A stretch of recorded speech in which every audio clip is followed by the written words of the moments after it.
Well, a very good morning and welcome to the Kia Oval here on the Surrey live stream for the latest game and latest double-header in the Vitality T20 Blast. First up, Surrey Women against Somerset Women, and then later on this afternoon the Surrey men take on the Kent Spitfires. It's a nice day, as you can see, a bit cloudy, a bit cooler, which is very nice because it has been hot.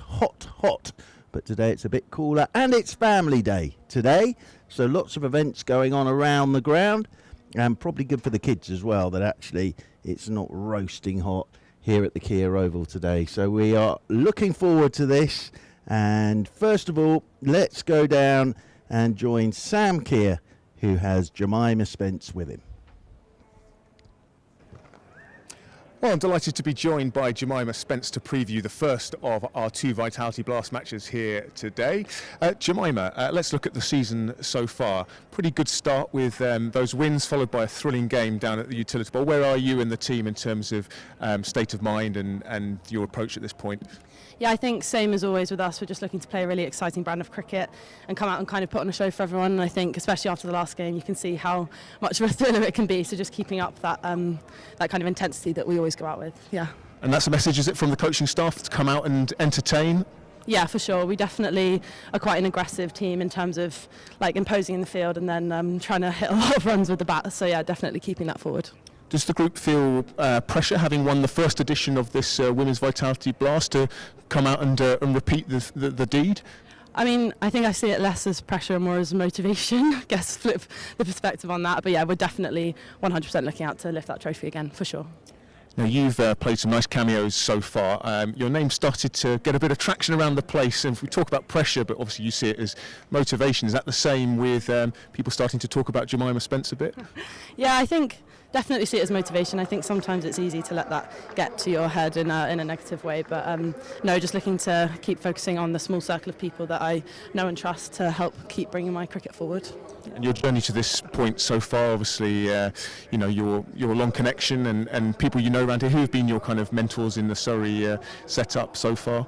I mean, I think it's hard to pick from such an amazing group of senior girls. Like, we really have so many people to look up to as young players. But I always say ADR as one of my kind of keystone mentors, I suppose you could say. You know, she's someone that I've always been able to go to in times of need, or, you know, especially with batting, looking for technical tips, all that kind of thing. So yeah, she's definitely one of my key people. Something that's really impressed people so far this season is the fielding, particularly in the deep, and you've really been leading the way with that, with some great fielding out on the boundary. That's a big priority for you and the team? Yeah, massively. We definitely pride ourselves on trying to be the best fielding team in the country. It's definitely been a massive work on for me over the winter. Having missed a lot of cricket, I was quite low on confidence with my fielding in the last couple of years. So, like, really happy to see us kind of really putting that pressure on. We were told after the Hampshire game that we were very imposing, which I think is exactly what we're going for. Yeah. And hoping to impose on Somerset today. Just tell us a little bit about them and what you're expecting from the visitors.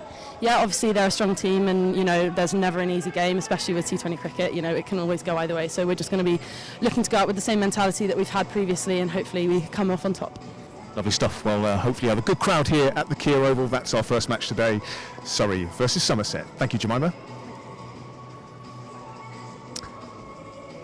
Well, Jemima Spence there, chatting away to Sam Keir. Terrific talent, of course, Jemima Spence, having a very good competition. I am delighted to say that Cameron Ponsonby is here. You've had quite a morning. You've got caught up in the Arsenal title-winning celebrations, not of last night, of course, but their Premier League title, because they're having their open top bus parade today, aren't they? I'm a new resident of Finsbury Park, which is but a stone's throw from the Emirates. And so I was trying to work my way down to the Kia Oval, and it basically, by 10 a.m, the place was heaving. Yeah. Lots of flags, queues of about 100. Yesterday when I was leaving the house about 10 a.m, obviously Champions League final was at 5. Yes. And the queue outside one of the 12 Pins pub, which is a famous Arsenal pub, was only about 100 yards long. And apparently there are hundreds of thousands of people due to be in it. So I was navigating the roads. They've made a weekend of it, quite rightly. Well, there you can see, out there in the middle, the Guard of Honour getting ready. And let's run through the two sides for you for this opener. And the Surrey side there on the left, unchanged. So Surrey unchanged. One change for Somerset. Ruby Davis coming into the side. Surrey, of course, coming off the back of that dramatic tie on Friday night, 2 in a row. Hampshire's second tie in the comp already, actually, but a dramatic tie on Friday night down at the Utilita Bowl. But Surrey unchanged again here, Cam, and they're beginning to look like a very settled unit now, aren't they?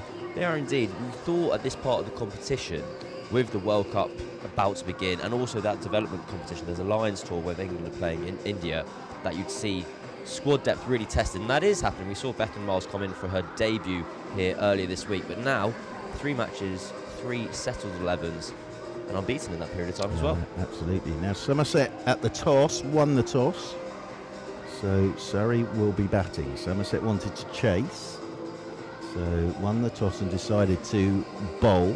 What's going to fascinate me here is who opens with Bryony Smith, because they keep swapping, and it seems to be, got to get this right, Go on. even numbers Alice Davison-Richards, odd numbers Kira Chatley.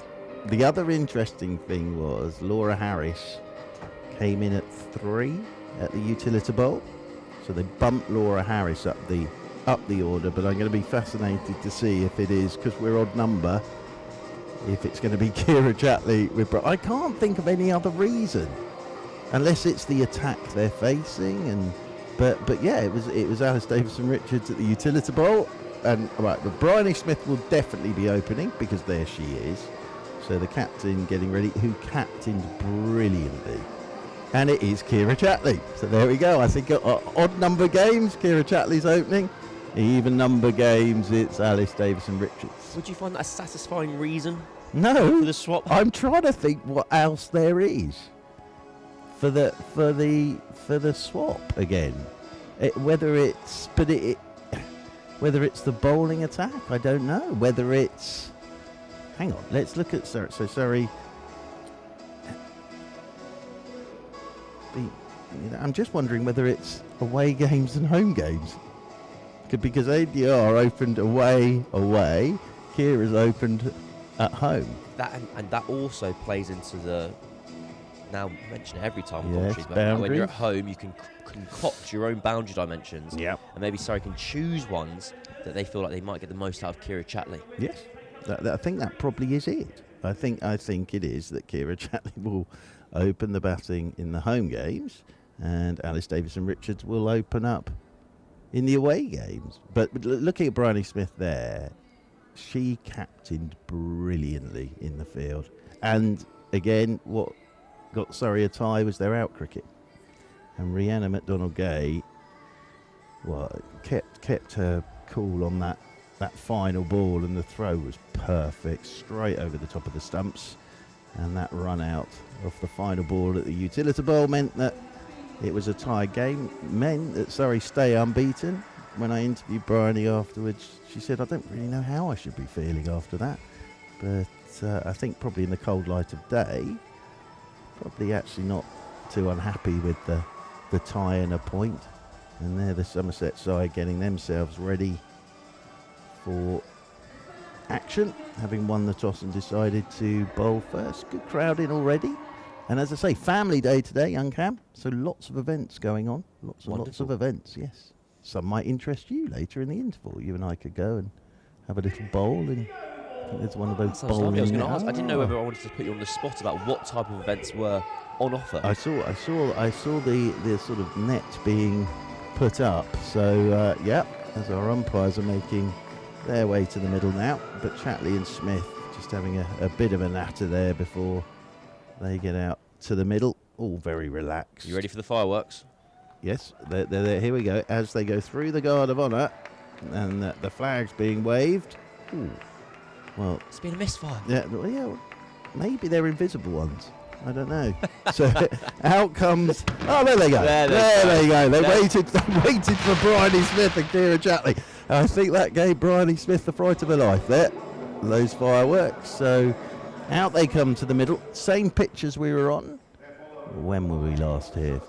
3 nights ago. 3 matches in a row. Yeah, I think they've all been on the same pitch. So again, we're not too far from the middle of the square here. So longer boundary out towards the gasometer side of the ground rather than Archbishop Tennyson. So we're ready to get going here on the Surrey live stream. 5th game for both sides. Somerset, that tie against Hampshire, beat Warwickshire, beat Yorkshire, and then lost to Lancashire Lightning. Surrey, of course, beating Yorkshire, beating Lancashire, beating Durham, and the tie against Hampshire. So Surrey unbeaten in the competition so far. We won't see her with the new ball. We also will see Alex Griffiths taking the new ball. But I want you to keep an eye out for Erin Vukusic. She's a young Croatian cricketer who's played international cricket. And she's the 2nd leading wicket taker in the competition, behind our own Rhiannon McDonald-Gay. Somerset have been playing very well. They've won the toss and elected to have a chase. And this power play has been so crucial across the Blast season. 2 fielders out, deep mid-wicket and long on. And a dot to begin with. Yeah, Bryony Smith, terrific innings in Surrey's opening game against Lancashire Lightning here. Been a little short on runs since then. But yeah, as you say, power play absolutely crucial. And we know the way that Surrey will go about this. They'll be ultra aggressive as they always are. I'll be interested to see again whether Laura Harris has bumped up the order. Full. That's a swing and a miss from Bryony Smith. I can see why Somerset wanted a chase, because they've been batting very well. They've got Sophie Luff, Annika Leroyd and Bex Odgers, who are all in the kind of top bracket of performers so far in the competition. And more to the point, their strike rates. Sophie Luff, 157. Leroyd at 122, which is not as kind of rapid as it were. Bex Odgers 142 as well. So they'll be confident if they can constrain Surrey. They'll be able to chase in whatever's ahead of them. I say that. We saw about 18 wickets for 200 runs here a couple of days ago. We did. Yeah, it'll be a good pitch. And the sun's beginning to come out now as well. But it'll be a good pitch and you get value for your shots. There'll be a bit there for the bowlers as well. But I think, as always here, if you miss your length by any margin, you will get punished. Oh, opportunity. Leading edge from Bryony Smith. Griffiths diving to her right. Can't quite stick the landing. And the chance for Somerset goes begging. Yeah, and they're always difficult on your follow through, because as bowling right arm over, you can't run down the middle of the pitch. So she's going away to the left and then has to come back to the right. See the replay here. It would have been a sharp grab from Griffiths. Yeah, but Bryony Smith will be relieved there. More in swing, more early shape from Griffiths. It's been a tight opening over from the Somerset bowler. Just the 1 wicket in the competition so far. But it can often be a bit of a cruel game, T20, because you're kind of just laying your work out, doing your job, and it's kind of up to the batter often if they want to make the mistake to get out. Yeah. It's not like Test cricket where you're trying to nick people off. Got time to build a plan. That's around the corner, and that's a great dot ball for Somerset, because that very easily could have run away for 4 runs. But as it happens, the first over of the match is done, and just the 1 run has come off it. A good start for Somerset, 1 for no loss. Yep, very good first over. Good lengths as well there from Griffiths. And quiet start for Surrey. Yeah, but you're absolutely spot on. And I always think as well that the bowlers I admire the most are the ones that always put their hand up at the back end of the innings, because sometimes it will go wrong. And they keep putting their hands up and saying, I'll do that job. But sometimes it will go wrong as a bowler in T20 cricket. It can be a thankless task being a bowler in T20. Good crowd in, as I was saying. 3 people there with their coffees, sitting themselves down. We're going to have a bit of Chloe Skelton to open the bowling from the Vauxhall end with some spin. Maybe the curse of the Somerset opening bowlers. Just the 1 wicket this competition for Skelton as well. 2 fielders out on the boundary, long on. Deep mid-wicket. Bryony Smith on strike. It's well played from Bryony Smith there, because that was a pretty good start from Skelton. Just a tiny bit short. It was very straight, and Smith backed away, cutting the ball through the offside. A dot ball.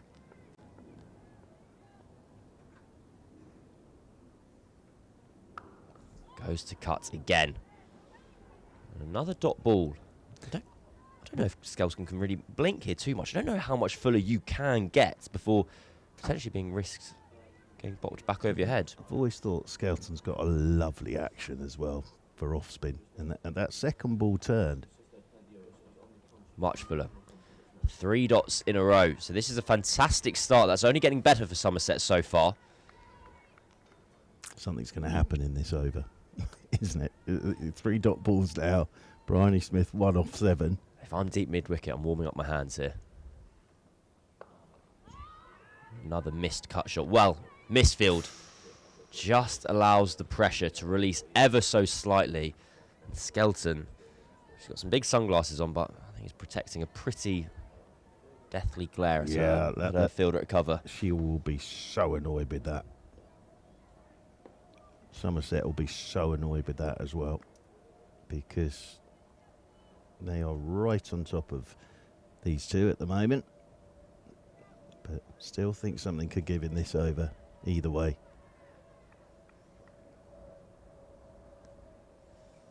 So Kira Chatley back on strike. Only faced 2 balls so far. Goes to reverse straight away. And goodness me, how's that missed the stumps? Has it taken a bit of bat on the way through, or has it just flicked the wicketkeeper's pads? It runs away for 4, and it is off the bat. So a delicate shot from Kira Chatley to get her innings going. I think she would have ideally liked to get a tiny bit more bat on that. Well, she's almost taken that out of Jones's gloves. Just a little faint bit of bat. Yeah, she actually played it very nicely. And very controlled reverse that from Kira Chatley. Shuffles across. The sweep finds short fine leg. Again, a great dot ball to finish for Somerset, because that could have snuck either side of the fielder for 4. 6 for no loss after 2. Somerset will be very, very pleased. Well, one change already from Friday that we've seen is somebody other than Laura Harris or Alice Davison-Richards has hit a boundary, because there were 10 boundaries in that Surrey innings, and they were all struck by Alice Davison-Richards or Laura Harris. That's remarkable. Well, it wasn't a great pitch down at Southampton. It didn't have any life in it whatsoever, and the boundaries were enormous. Griffiths to continue. Keeper up to the stumps now. Big swing into the right-hander. Yeah, it's encouraging for Griffiths. We saw her getting the ball to swing in that first over, but that one there really did hoot back at Bryony Smith. With a slightly different field for when Kira Chatley's on strike. We have deep square leg out and long on up.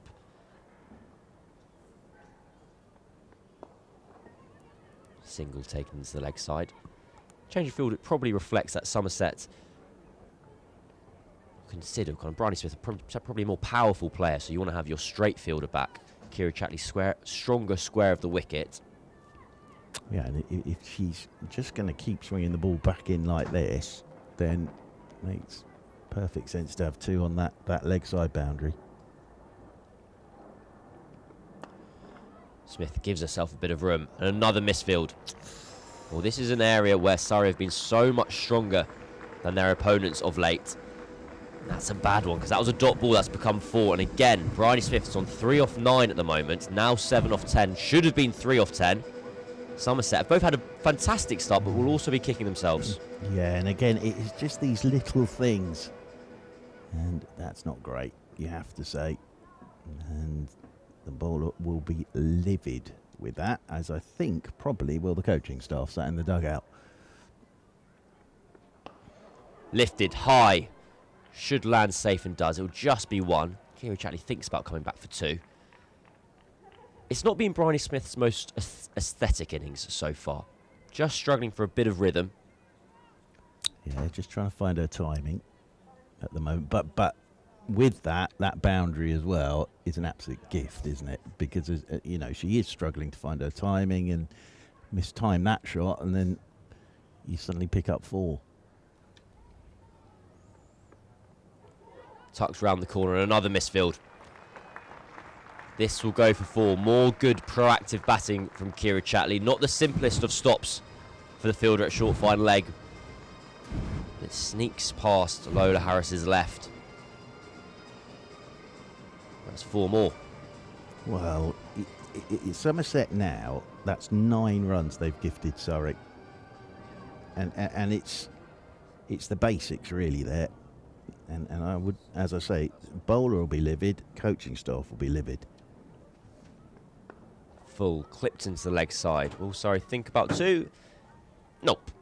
But first, promising, productive over for Surrey. 12 runs off it, 18 for no loss after 3. We're going to have a little graphic for you. Keep your eyes on the screen here. Looking forward to this. Which Surrey youngster do you think this is? Get your answers into surreybroadcast@gmail.com. And we'll let you know at the end of the 4th over. Who do you think this Surrey youngster, Surrey cricketer is? I think I know who I think it is. Do you know?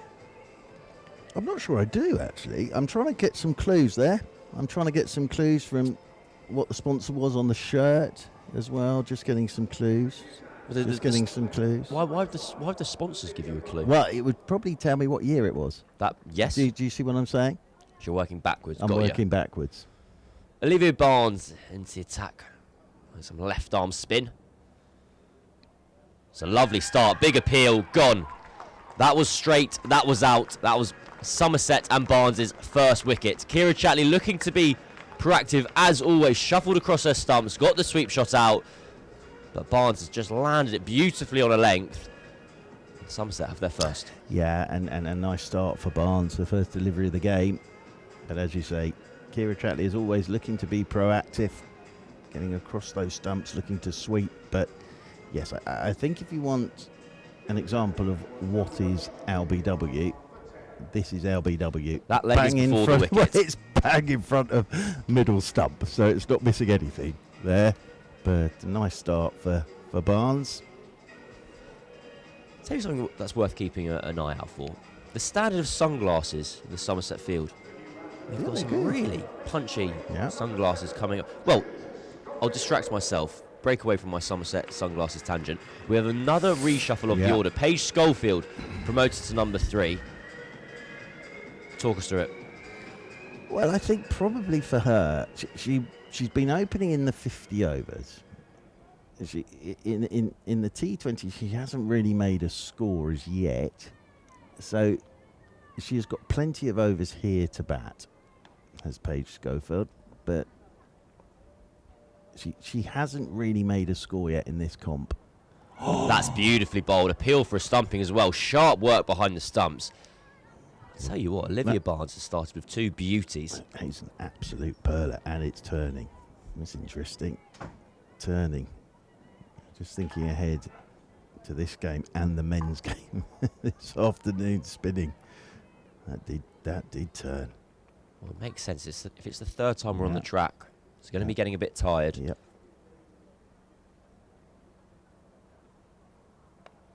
Well bowled again. Schofield does well to get back there. Have a look at this. Textbook slow left arm bowling from Olivia Barnes. Yeah, and it's the perfect delivery. It's just drifted in and then gone away from the right-hander. Bit of width. And that's a fantastic dot ball again. I've said that a few times today. It's probably just about evening out. There's been a couple of pretty poor misfields from Somerset that have given Surrey the opportunity to still be roughly at parity. But there's also been a couple of instances where the loose balls have found the fielder. Full toss. Clipped down the ground and Schofield's away. Yeah, I really like Paige Schofield as a cricketer, all-round cricketer. But as I say, she hasn't scored, hasn't really made a score yet in the T20. So she's got this opportunity now to bat some time as well. Play and a miss. Another appeal for a stumping behind the stumps from Katie Jones. But the fourth over is done. It's 19 for 1. We do have that answer for you of Guess the Youngster. I know who I think it is. Let's see if it is confirmed. I think it's a leg spinner. Danny Gregory. Good from you. Very good from you. I thought you were going to work it out from the OCS sponsor. Yeah, I didn't work that out, I have to say.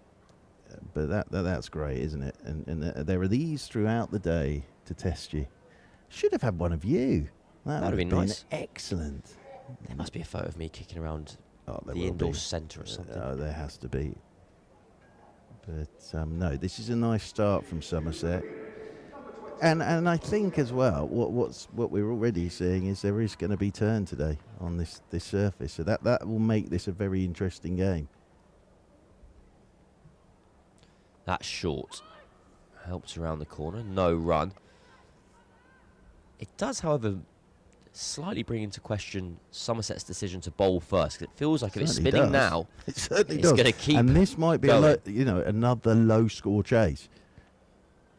Down the track, beautifully played by Schofield, but finds the hands of cover. Yeah, and Schofield there, the first one we've seen where feet have been used to try to get down to the spinner. But you are going to have to be absolutely on your footwork today. Down the leg side, appeal from Jones. She's been so sharp with the gloves already.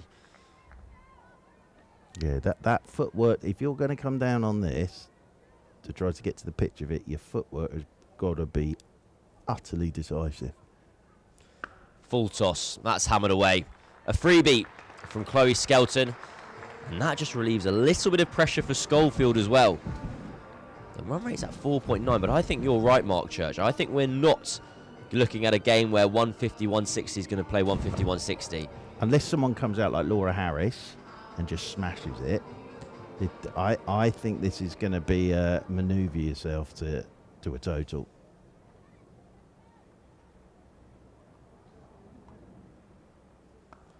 Swept out into the deep. That's a fantastic shot. One bounce and over the rope. Schofield's ticking now. All of a sudden, she was 1 off 7. She's now 9 off 9. And those nerves will just be settling. She's had 3 single-figure scores in a row, so confidence will be slightly lower than usual. She'll be feeling a lot better now. I like this move. I think they've just said to her, backed her, and just said, go on, go out there and play. And that's a lovely shot. It really is. It's not bad delivery at all, but she's taken it off the stumps and swept it away for 4. That one finds a gap as well. We'll scamper through for 1 run. So a good over for Surrey. 9 off it. After 5 overs, 1 left of the power play. It's 28 for 1. Yeah, and I think Surrey won't be too upset with this at the moment. Yes, they've lost Kira Chatley. They're going at 5.6. But this pitch is spinning. And it's going to make for a very interesting day. So there we are. Look, family day. So all the kids in today. Packet of crisps. Perfect. There we are, having a lovely day. Gone early on the pints there, but it's going to be a long day. It's Barnes to bowl our 6th final one of the power play. That's nice placement from Schofield. That's a great shot. Jumps onto the back foot. Wasn't that short, but her placement there is spot on. This is a nice start from Paige Schofield now. 3 boundaries in this 14.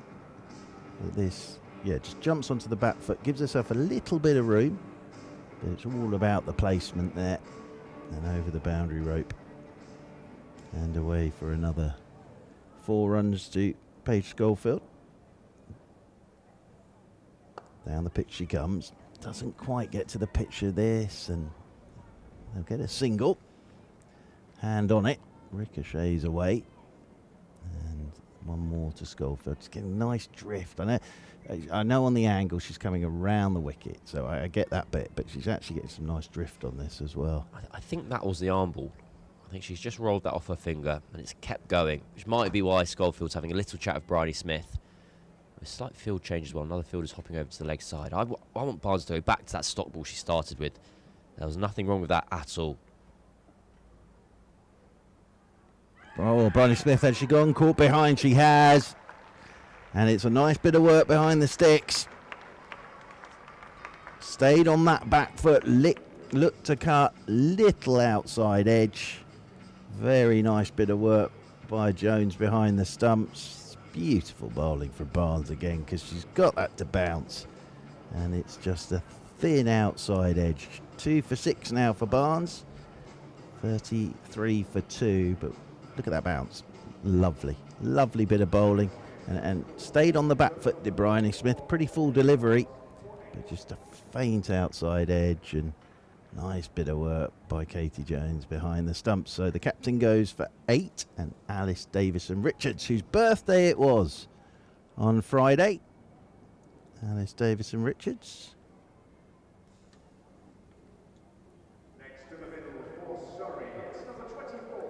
I've been very impressed with this Barnes Katie Jones combo. 19 and 20 years old respectively. You imagine they'll take a lot of wickets between them over the next, well, pick how many years you want. You can go 10, 15, 20, however, whatever you'd like to choose. Yeah. Very kind. Davison-Richards settles over her batters. She's down the pitch straight away. And Barnes will do the fielding off her own bowling. Yes, so Alice Davison-Richards played well on Friday night. 40 she made. Top score in that Surrey innings, but that was a tough old pitch down at the Utilita Bowl on Friday night. Nicely bowled again by Barnes. Got down the pitch there, but just, again, control on that from Barnes, and Davison-Richards had to just push it away out into the covers. I'd be so tempted just to keep her going all the way through. Yeah, she's bowling beautifully here. She really is.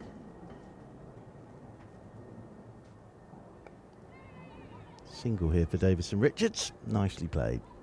Just rolled that into the leg side and picks up a single. So end of the power play for Surrey. And 34 for 2. Now, it's all happening, of course, here internationally, and Test Series, of course, gets underway next week across the river at Lords, but here, New Zealand against England. Limited availability on tickets there, but still tickets available. And then also for the men's ODI against Sri Lanka as well, tickets still available. So all that information there for you. Yeah, and the men's Test summer gets underway next week. It's all come round very, very quickly. Now you get to see the bowler you were looking forward to. Young Cam. Second top wicket taker in the competition. Yep, Erin Vukovic is going to bowl the 7th over. That's nicely bowled. No ball though. So she starts with the no ball. So this will be free hit time. But yeah, looking forward to watching her here. Well, immediately had the movement back into the right-hander. She's played for Croatia. She has indeed. Yeah. I think her brother might have done as well. Now, that's something I might be making up. I'll have to go and check. well. It's public, it's fine. Yeah. Davison-Richards on the free hit. Swings this leg side. And we'll just get a single here. And just the single off the free hit. Davison-Richards there just felt something actually as she took that single. Just having a bit of a stretch. Gentleman there getting his sun cream on, very sensible. Even Very though there's wise. cloud today, even I know that sun still can get through clouds. Otherwise, well, would be night time. Pushed away by Schofield out towards the sweeper. And we'll just get a single hit. Will Schofield on the edge of the circle. You've got to be checking the UV. I'm a big advocate for this. UVs. I'm a big UV watcher. I'll tell you what it is now. I think it's a bit late for me now. No, I think it is. You know, it's only 3 at the moment. They have a saying in Australia, if it's below 3, it's free. If it's below 3, it's free. Basically, you don't need to slip, slap, slop. It's Oh, all okay. they're clever, aren't they? The way they... They've got so many sayings. Oh, and they all rhyme. They are clever, these Australians. 38 cultured. clever with their rhyming. Oh. If it's only 3. No. If it's, If it's below below 3, 3, it's free. There you go. Right. Anytime, Mark. Right. I still don't really understand it. Schofield, nicely tucked off her pads, down towards the boundary rope for 4. Beautifully timed. That's just a little roll of the wrist from Paige Schofield. She's on to 20. It's been a good move, this, from Surrey. I'm pretty sure it was. Just get out there and play. You've got plenty of overs. We're backing you. And that was beautifully timed. As I say, it was just a roll of the wrists. And the kids there enjoying it with their 4s and 6 signs. Dad's enjoying the music there, I think. Is that a bit of Van Halen there? Cut away by Schofield. Out towards the sweeper on the cover boundary rope. And they'll pick up another single, 43 for 2. Well, the move to seam hasn't quite worked for Somerset. They've got the leg break bowler Lola Harris in their ranks as well. I would put good money on Harris, Skelton and Barnes all bowling 4 here. I think this is pace off today. Davison Richards just pushes this one out into the covers. We'll get a single. So end of the over. 7 gone, 44 for 2, as you can see there on your screens. But yeah, I think it's pace off. I really do. Even at this early stage today, I think it's pace off on here. And we've seen a bit of turn as well, but that looked much easier, didn't it? With a bit on it, it looked easier to bat. Well, it is a lovely day. So if you're watching this on the live stream and you're nearby, get yourselves down here, because we've got the women's game and then the men's game against the Kent Spitfires to come later today. But it's a nice day for cricket watching, because the UVs are 3 or below, which Currently, we'll keep an eye on it. Here is the leg spin of Lola Harris. So Harris's first delivery, straight down the pitch goes Davison Richards, start of the 8th.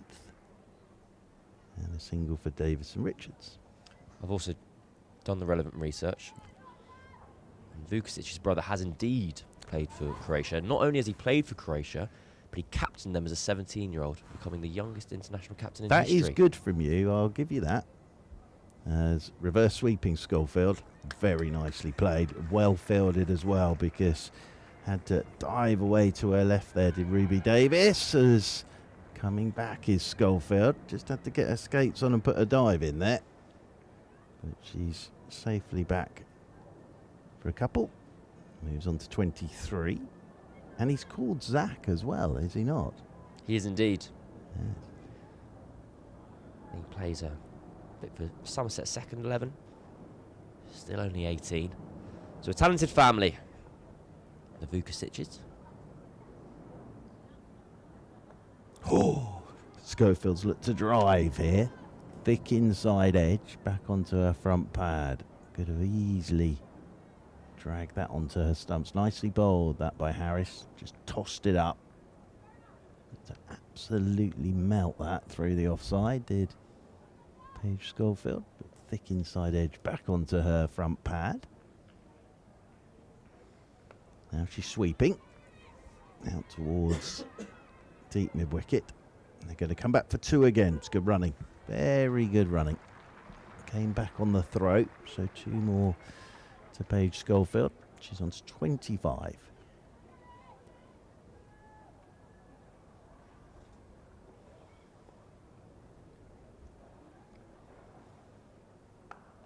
Now she backs away and punches this. And that's running towards the boundary rope. They'll pick up a couple. But again, there was a misfield in there on the edge of the circle from Luff. And that's the 50 up for Surrey. So the 50 comes up for Surrey. I hope Luff's all right there. So it was just still hands on knees, looking at a finger, but she is okay. Nice ball of the over. Now this is slog swept. That's had a great off the bat. 1 bounce out towards deep mid wicket. And Paige Schofield We'll move on to 28. End of the over. 8 gone then. Interesting first over from Harris. I felt like the leg spinner just got a little bit less purchase off the pitch than Barnes did. I wonder whether Barnes probably bowling with a tiny bit more pace, as finger spinners often will, and managed to get a bit more purchase out of it. Whereas Harris a little bit loopier. Seems a bit easy. These last 2 overs, it just feels the momentum of the match has shifted slightly in favour of Surrey. The run rate's only 6.5. Schofield started ticking along. She's 28 off 20 after quite a quiet start. But now I think Surrey will be fairly content. So I think at the halfway point of this match, it'll be very nice to have runs on, have already scored your runs, as it were. Yeah, I agree there. So Niamh Holland is into the attack. So changing and rotating her bowlers at the moment is Sophie Luff. That swung. Oh, and that's not the leg stump out the ground. What a start that is from Holland. Oh, that swung late. And Schofield innings comes to an end on 28. Was just trying to work that through the leg side, but it swung late and knocks the leg stump out the ground. What a start that is from Holland, and Schofield's nice innings comes to an end, and Surrey are 3 down. Well, Schofield looks aghast at that. We're in the 9th over of a T20 match. It's not often you see kind of dramatic movement such as that. I'm looking forward to seeing this replay here. The first impressions, the ball almost leapt off the seam. It's just nipped in. It's gone with the arm and then gone even further. It's a fantastic start from Holland. It's the second first ball wicket for a new bowler during this match. And what we were just talking about, look at Schofield's reaction there. Yeah, you're not expecting that. First ball of the ninth, as you say, Cam. And that did swing. And plucked out the leg stump. So, here comes Laura Harris with the whack bat. Ready to start whacking. She did a bit of whacking down at the utility bowl. But a little bit of whacking. Yeah, there was. I was getting very excited, but then got sort of cut off in her prime, really. So, it would be lovely to have 11 overs of Laura Harris's batting today. Well, I think on surfaces like this, where kind of stroke play will be more difficult, to have someone who has the power in their game to potentially get 30 or 15 could really, really be the difference. So I think Somerset and everyone on the ground now is aware that this is a very important part of this match happening right now.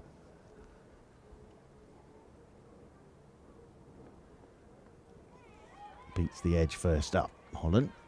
As Harris is looking just punch that off the back foot. Lovely bit of work behind the stumps again from Katie Jones. The other thing is Harris will have seen that delivery that got rid of Schofield. So she'll be waiting for in-swing from Holland. And if she gets one of those, she may just try and help it on its way over the leg side. Oh, that's beautifully played. Jumps outside her off stump, just opens the face, guides it down towards short third. They'll get a single. So Harris is off the mark in delicate fashion. That was a lovely shot. It was. It's not the sort of shot that you associate with Laura Harris. But that was a very delicate shot to get off the mark. And Alice Davison-Richards is back on strike now. 5 off 8 deliveries. Again, a bit of swing, but just turned off the pads by Alice Davison-Richards. Just a single. Laura Harris wasn't coming back for a second there. Day for hats as well today. So if you do decide to come down, do come down, because lots of events going on. It's family day. And we've got the men's game later on this afternoon, but do bring a hat. Don't get fooled by the clouds. You can still get damaged by the UVs, as that's beautifully taken again by Katie Jones behind the stumps, as Harris was looking to reverse that. Got Got nothing on it, but great work from Jones, because she'd have been absolutely blindsided there by Harris's bat, and it's a big bat. The whack. That was a lovely piece of work. It really was.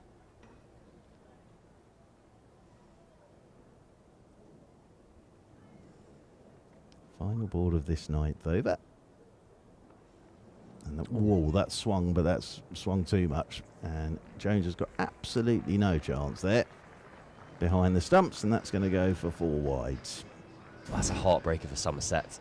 Such a good over from Holland, and just with that wicket of Schofield, they'd almost wrenched the game back in their favour. They were able to sneak out of this over. It was the last ball of the over, unharmed. Yeah, absolutely no chance for Jones there. She did pretty well to even get a glove on that. So, extra delivery. Harris's 4th ball that she's faced so far. She faked to go outside the leg stump. That's well bowled by Holland. And just played into the leg side. So, end of the 9th. Now, Cameron, you know I love this ground. You know, yes, I've seen it change over the years, and it is one of the best cricket grounds in the world now, without a shadow of a doubt. So, I would encourage everybody, you can see it there, get yourself on one of the tours. They're fascinating. They really are. Get to see all the behind the scenes. You even get to come up here and have a look in the commentary boxes in the media centre, but get yourself booked on that, because the tour guides are terrific. That their knowledge of this ground and the history of the ground is unbelievable. So I couldn't recommend highly enough getting on one of the tours, and you'll get to see this wonderful ground, including the Mickey Stewart Members Pavilion. There it is. So Barnes back in to the attack, and starting the 10th, driven by Alice Davison Richards. I noticed this morning, because I am quite observant at times, that the great Alex Stewart's big picture of himself that was on the, that's been changed now, as this is straight down the ground by Davison Richards, and they'll pick up a single. And 60 for 3. So yes, at this Vauxhall end, as you come through the Alex Stewart gates, there was a big picture. It was really just Alex's squad photo, but it was enormous. I've never seen as big a frame, but now it's been changed, and it's got like test runs and all different pictures of Alex playing for England. As reverse sweeping, shout for LBW given. Now height there would have been an issue. Harris looking to reverse. I thought that looked high, but given, because it's hit that back pad, but she wasn't bent at the knees. She was sort of standing up straight, looking to reverse. There was Laura Harris. This will be a very interesting one to watch again on the replay.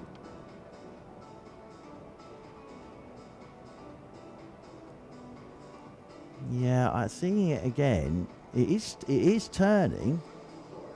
I thought height there, possibly. Cam, your thoughts? I'm actually more... I was surprised at the initial decision, but I think on the replay, it has pitched in line. I wondered whether Barnes had even bowled the wonder ball, where it dipped outside leg stump and come over. No, I think it's pitched on. Let's see where this is hit again on the pad. Yeah, I think that's a pretty good shout, seeing it again.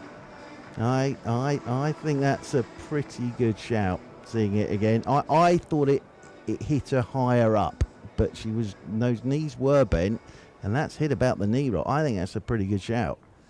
So I'm not at all surprised that was given. And look at Barnes's figures now, 3 for 8 in her 3rd over. Jemima Spence out there in the middle. I think we will see Spence sweep very early this innings. Barnes is bowling beautifully well on a wicket, so that's really assisting her. Plays this first ball off the back foot and pushes into the offside. She's going to get a single because she immediately called Alice Davison Richards through. Barnes had to tumble across to do the fielding off her own bowling, so Spence off the mark immediately.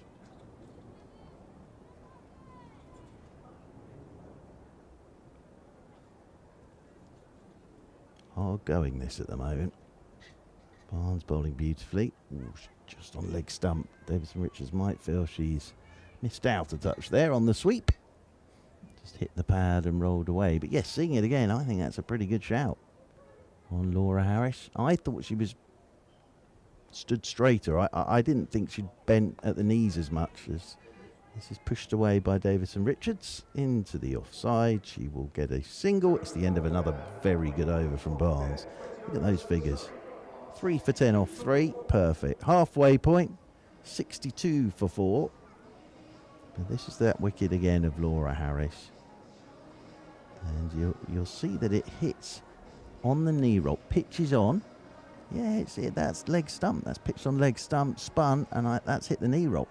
I think that's a good decision. I really do. I've come to agree with you, Mark Church. Harris is deep-ish in her crease there as well. Barnes has been fantastic today. I'll be very, very tempted, if I was Sophie Luff, to bowl her fourth and final over immediately, because I think there's every chance she gets another wicket or two. And you can really nip this game in the bud. Vukasic back into the attack. That ball hasn't swung. Just held its line. It should be 2 for Surrey. They get back and scamper through. Jemima Spence is quick. Yeah, that's good running. Very good running. The other thing on Friday, and I think we'll have it here, players' fitness levels were tested to the maximum with the runner between the wickets.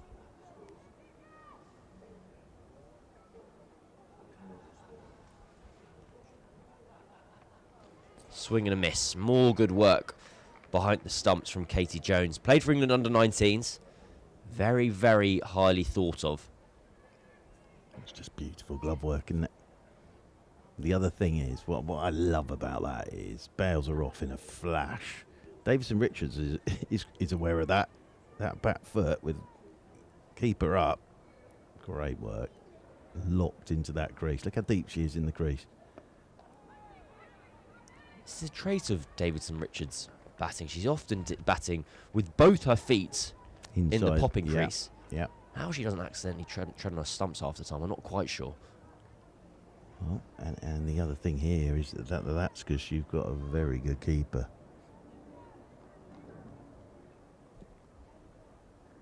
You can see her there, both feet inside the crease. It's a dot ball. You can just see there, slight trigger movement did come forward, so she's giving herself a little bit more room. She's a very technically elegant batter, is ADR. There she is, and she played nice innings on Friday of 40. Struggling for a bit of rhythm here. 10 off 17. Clipped along the ground for one. I think I've said, on the one hand, saying she's struggling for rhythm, but her strike rate's pretty low at the moment. But actually, she's been nailing her drives, often hitting fielders just there, taking one down to long on. She's not struggling for kind of confidence and ball striking. No. The runs haven't quite flowed yet. Well, everybody did on Friday. Struggled for any sort of timing on Friday. And there was one over in particular, just as her innings had got started, and there were 5 dot balls. She tried, and then she finally hit the last ball for 6 and celebrated as if she'd just got to that Test debut century again. It's a slower ball looping up to that wide line. That's an excellent over for Somerset. Just 3 runs off it. 65 for 4, Surrey, after 11. And I wonder whether the Brains Trust, just having a meeting in the middle there, trying to work out where they're trying to get to here. Even 7 and over from this point only gets them up to 128. Well, they defended 102 on Friday at the Utilita. I think the boundaries were a bit bigger than we've got here, but running between the wickets was crucial. And 121. 121. I beg your pardon to correct you. Oh, sorry. No, that was the previous game, wasn't it? The 102. Launched down the ground for a single. Yeah, the previous game they chased Chased 102, so they 102, that's right. restricted their opponents. So yeah, So a meagre 121. total. But a lot of if you look at that scorecard, as I say, only 2 players hit boundaries: Davison Richards and Harris. Nobody else hit a boundary. We have had a change of bowler. Barnes' final over has been saved. We've got the leg spin of Harris back into the attack. There's Spence going for that reverse sweep. Just a bit of an under edge on it, so only 1 run will be scored. Yeah, this is. I think what you've got to say to yourselves is, right, we might not hit that many boundaries. Okay, we're not suddenly going to go out there now in the last 5 and start smashing balls all around the park. So the running between the wickets again crucial here.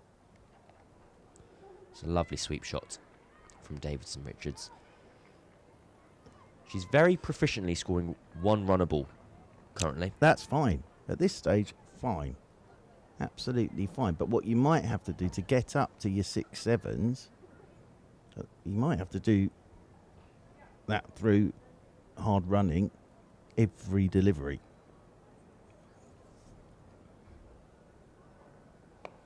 Flighted from Harris.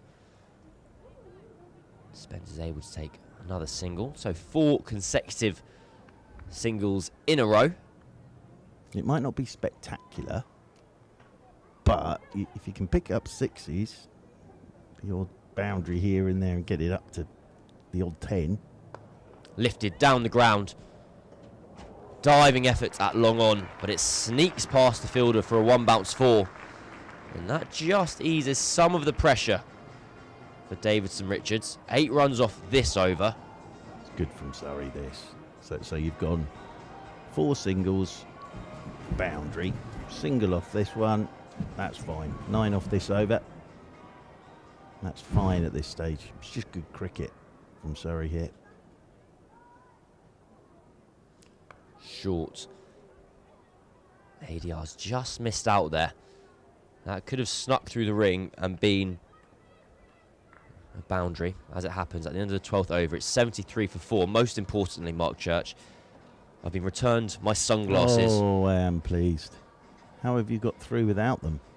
I left them here on Wednesday, and producer George came to the rescue. Well done, George. Saved them. Excellent. So what have you done in the interim period? Because it's Just been done- very, very Done like bright. this. Just Have held you my- had your hand over held your... my hand on my eyes. But you have caps. I've seen you wearing caps. I do both. Do you? Yeah. Well, that is good protection for glare. Well, you won't need to do that anymore. You've got your sunglasses back. Thank goodness. We can all I can relax. look into the sun as much as I want. Oh, we can all relax now. Holland to come on for her second over. Clean bowled Paige Schofield with an absolute beauty earlier on this afternoon. And that's the first time we've seen Holland move the ball away. That's good. Yes. She comes from very tight to the stumps. He's looking to, well, I'll tell you what, if you can set up the ball on off stump and move the ball in and out, Yeah. I reckon you'll do all right. Yeah, I think we'd all like to be able to do that, wouldn't we? Sounds That'd like a be good plan. perfect.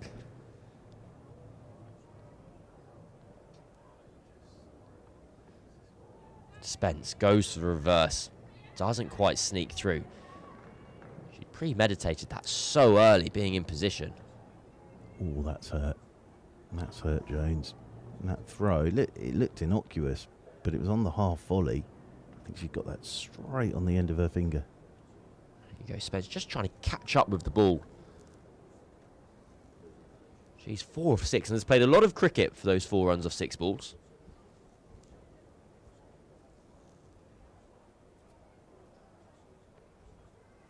Wide. If the sweeper can keep it to 1, Somerset will be very happy with that. Indeed they are. That was a loose delivery.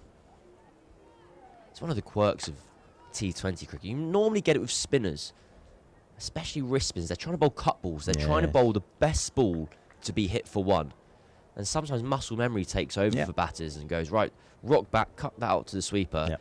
And actually the bowler's sitting there chuckling, going, that's exactly what I wanted. Absolutely. I bowled a purposefully bad ball.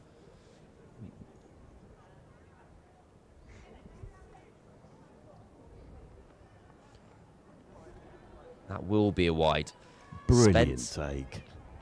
Spence did move across, so that wide line does go with it. Holland remonstrating briefly with the umpire, but more to the point, as Mark Church mentioned, Katie Jones has been an absolute superstar behind the stumps today, showing off again, diving across to her right. What a bit of keeping that was.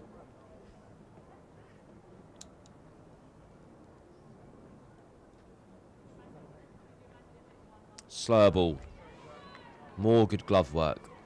If you want a snapshot of the kind of the growth of the women's game and what we've got to look forward to in the future, you don't need to look any further than the screen right now. The batter Jemima Spence and Katie Jones behind the sticks. 2 England under-19s players. But that again, just the glove work. Beautiful. It just melts into those gloves of Jones. Well, she's just gestured. It's like baseball.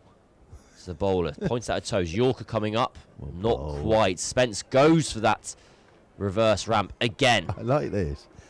And now, because in baseball, of course, the backstop, they have their signal, sort of, be 3 fingers, 2 fingers, 1, whatever. And there was a definite signal there from Jones to Holland. It seemed to be touching her foot. Which suggested that a Yorker was coming. We did not get a Yorker. There's a potential Yorker, and that snuck past Jones. But short fine leg was incredibly fine. Almost for exactly that reason. 2 more wides to the total.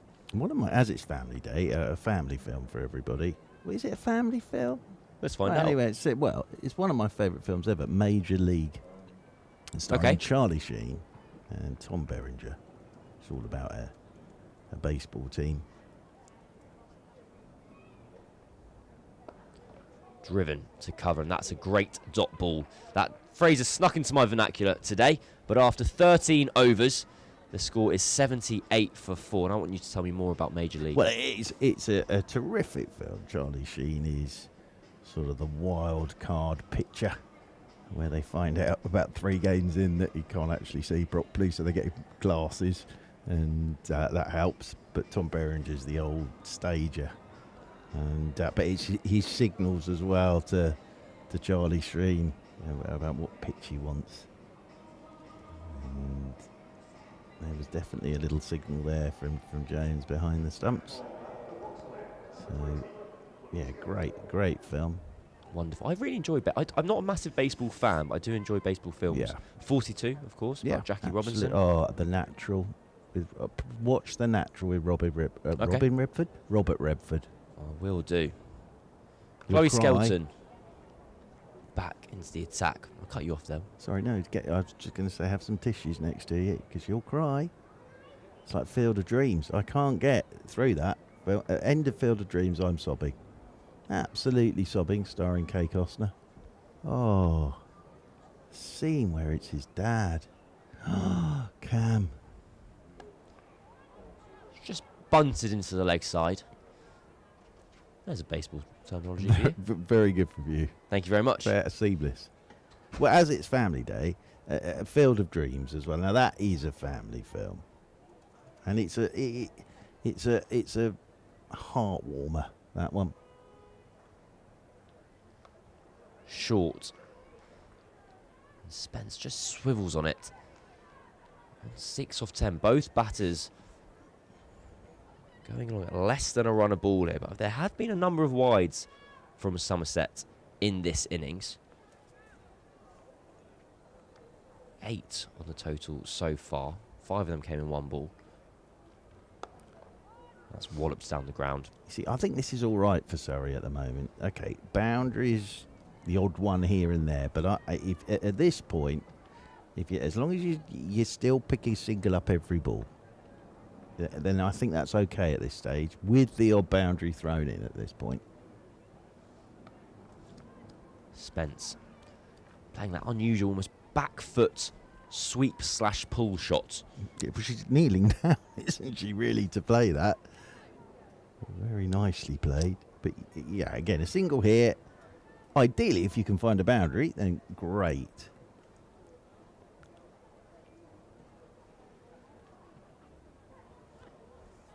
Somerset finish with a dot, so the run rate just ticks below a runner ball. Surrey cruising along at 5.93, 83 for 4 after 14, and we have another player Ooh, photo excellent. for Family Day. Excellent. Guess this youngster. Okay. Who is this in their Surrey kit? Let us know at surreybroadcast@gmail.com. That I can sort of age that with the tracksuit. I'm struggling with that one. I had Danny Gregory pretty quickly. Let us know. Get your answers in. I'm going with that's around about circa 2015, 16, just because of the tracksuit. That's an older tracksuit than 10 years ago. I don't think it is. When SS? I don't know. I think it was. Sorry, I had that Adidas one. I've got a lovely kind of coaching That was bit of 10 kit. years ago. Was no. I'm worried for you. It might be. Of course, you had an Adidas one. Vukovic to come in. We've got our leader, John Surtees, saying that's older than that, Church. That's an Al Butcher era. I can read out live. Is it really? What year are we now then? We're in 2026 now, Mark. Oh yeah, actually you're right. It is probably older than that. Ooh, all right then, let's go back a bit further. I'm going to go 2010. Very full, very slow from Vukovic. Dot It balls. wasn't a great tracksuit. So the one I had was, it was almost silvery grey and had 3 kind of light blue those were Adidas stripes. very nice. Very nice. It's a those. long sleeve kind of mid-layer. It's got the little holes those for your were- thumbs. Yeah, very nice that. Do you know what? I didn't know what those holes were for many years. Yeah. Until What did you someone do with them? Surely Well, I just intuition thought- comes in at some stage. I just thought, well, I've got a hole in my sleeve. Well, on both sleeves. But once I'd found out what they were for, it changed my running style, my life. Wonderful. Oh. Just keeps it locked in. Yeah. You can cause yourself a thumb injury, though, with it, taking it off. You've got to be careful If in it all gets walks of caught, life. it gets caught as you pull in. So be careful with those. That was a lovely top. Short. That's pulled up to long on. So we'll think about 2, but it's sharp work in the deep. So a former job of mine is I used to coach at the Stuart Cricket Oh, I Centre. thought you were going to tell me that you modelled tracksuits. No, I didn't. I would have been so excited. I would have been so excited by that. I only got to let you down. And so I'll do some coaching. Okay. Got given some kit to look the part. Lovely. It's well fielded. Which is good.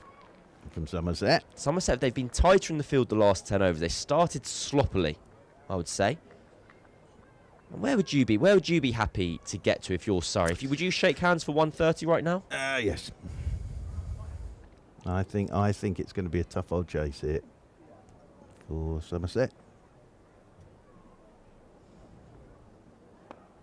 Loopy again, and Spence has got enough of that and chipped that up and over mid-off. 4 runs. You see her letting out almost comedic sigh of relief. But I think even if you're Somerset, you're pretty happy with that. If that's the boundary, if that's the risk that Surrey are having to take, you'll be pretty content. Great shot. Really good shot.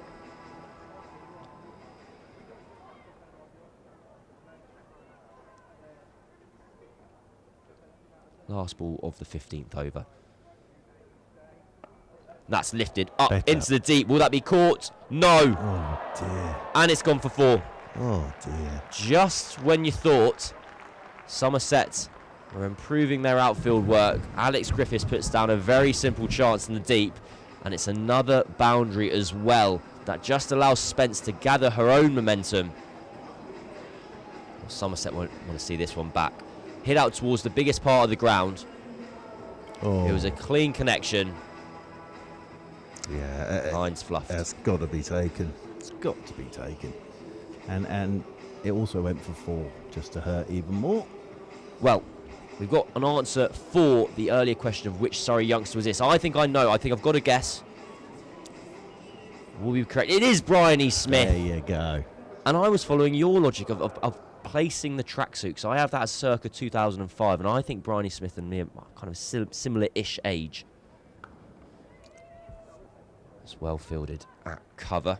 2005-6, yes. Gosh, that is a long time ago, isn't it? 21 years. It gets further and further away. Oh, every that was year. a horrible tracksuit, that one. Oh, Bryony liked it. Well, no, as a kid, you would, wouldn't you? Swept out into the deep. That's found a gap. And a third boundary. Things are just starting to start ticking for Surrey here. Barnes still has one over remaining. Will Somerset just think they might have saved that a bit too long? Yeah, I think that catch could be absolutely crucial because it could just get Spence ticking, and also a wicket at that point would have been ideal from a Somerset point of view.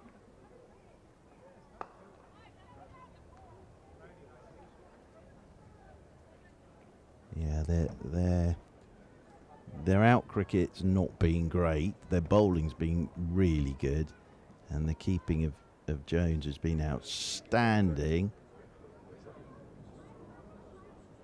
Absolutely outstanding, but there's been some catches put down. Ooh. Davison Richards there's almost picked out Chloe Skelton. And it just bounced in front of her, but that's the 100 up for Surrey with that single. 100 for 4. So applause around the ground for the 100, but it's been hard work this for Surrey to get to the 100. Spence hasn't timed this reverse at all.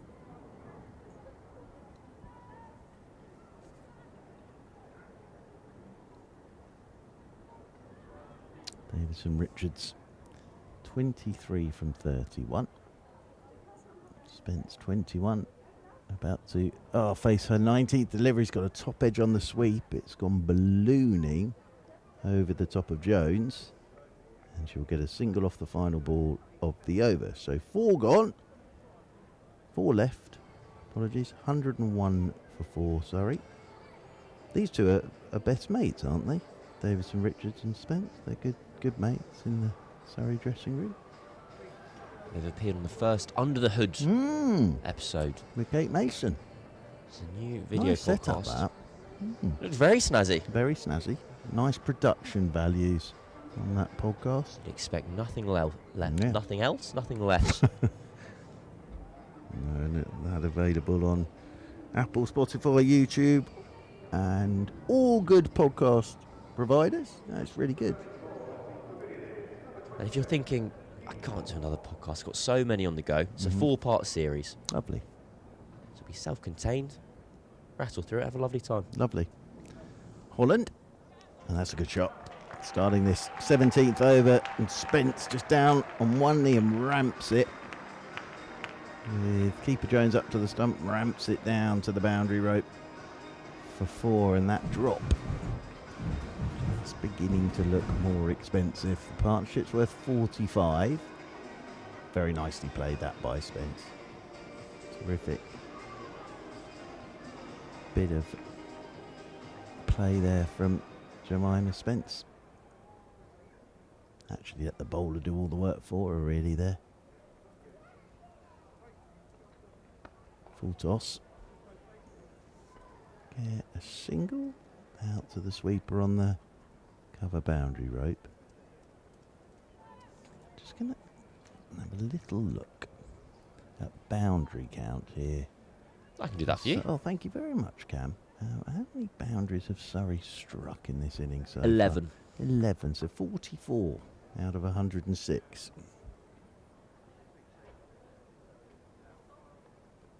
That's wide. And will be signalled wide. Yeah, an extra delivery in the over.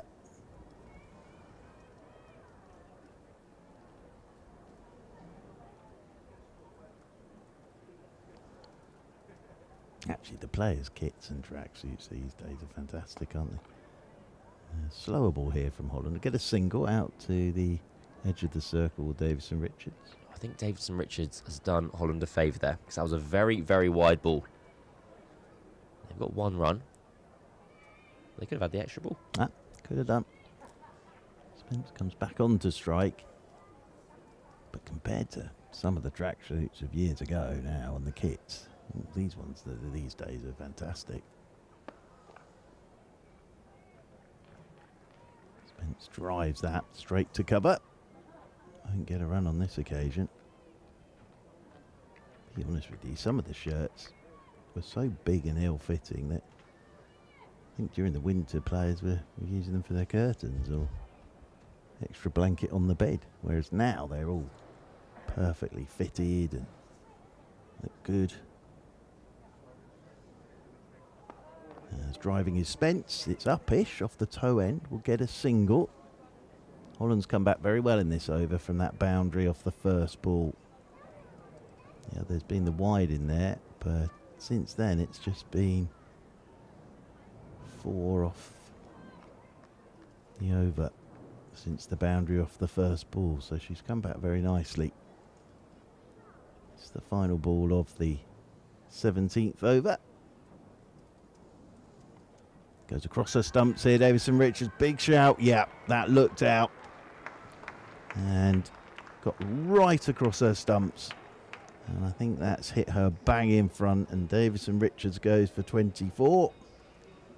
And Surrey lose their 5th wicket with 3 overs remaining. But yes, Mr. Ponsonby are giving it here in the commentary box, and it did look out. But Davison Richards just trying to get on with it now. 24 off 33 deliveries. Yeah, and it was that leg was also very straight as well.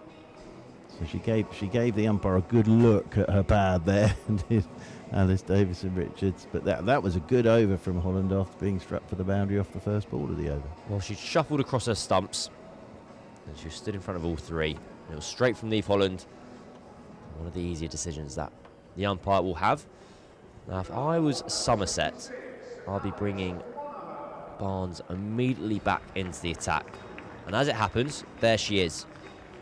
You've got a new batter at the crease. She's not on strike, admittedly, but she's your greatest wicket threat. And given how difficult it is to start on this wicket, get your strike bowler on and see if you can rattle through. If you can pinch another wicket or two, the batters only get worse the lower you go down. That's the whole point of batting orders. That it is. It is. Well, it's meant to be. So here is Barnes. Oh, and sweeping is Spence. Got something on it. Otherwise, there'd have been a huge shout for LBW there. But she got a bit of glove, I think. And gets a single. Although, one of the greatest bowlers I've ever seen had an extraordinary thought process about batting orders. Oh, yeah? Yeah, you'll like it. Down the pitch comes Monaghan to get off the mark, first ball. So, if it was really tough conditions, yeah? Yep. Ball's nipping about, his theory was, we'll just reverse the batting order. I get the night watch opener. No, yeah. But if the proper batters are struggling, we're not going to know what's going on. We're just going to try and swing and hit it. We might middle a couple, and then we'll get out. As someone who bats lower down the order, I entirely agree with this. But he was absolutely adamant on that. If in the first 10 minutes it's going all over the shop, reverse the batting order. Reverse sweeping again. Here is Spence. It's good over this from Barnes. Again, got something on it, I think. Yep, got something on it, but just the 3 off the 4 balls. I think she's bowled wonderfully well, Barnes. Real traditional spin bowling, dropping the ball with lots of revs onto a length. Turn and bounce. Now, Monaghan sweeps. Good shot. Really good shot. Impresses me more and more every time I see her bat, Monaghan. Very cool, calm and collected about everything. And that was nicely played by Monaghan. First boundary. Just a little shuffle across her stumps. Yeah, she made the angle there, didn't she? Good bit of batting. So this is Barnes' final delivery from what has been a exceptional bowling performance today. Oh, even better this from Monaghan. Late cut. Beautifully played.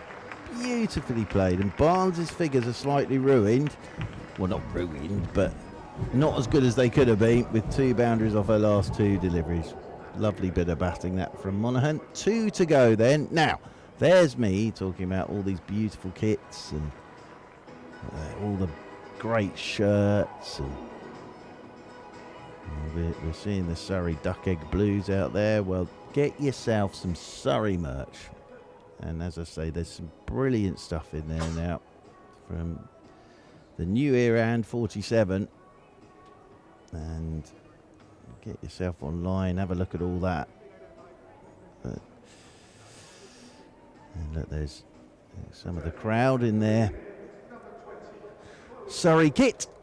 Got the Duck Egg Blues on there, having a watch. So it's going to be Holland to bowl on 19th over. You know what you could all, I don't know whether you still can, but I think in the shop here, which has all the merchandise in as well, of course, if you're coming, slog sweeping is Spence out there towards deep mid-wicket, and we'll get a single copies of my hard-hitting debut novel. Oh, yes. Used to be in the shop. I don't know if it's I still there. hope they've restocked it. I don't know. I don't think we ever went restocking. I don't think there was ever a second run on it. Here's Monaghan getting down on one knee, swinging this down to the leg side. Fielding's pretty good down there. And they will come back for a third. That's good running as well from Messrs Monaghan and Spence. And gets down on one knee, and that's swept away.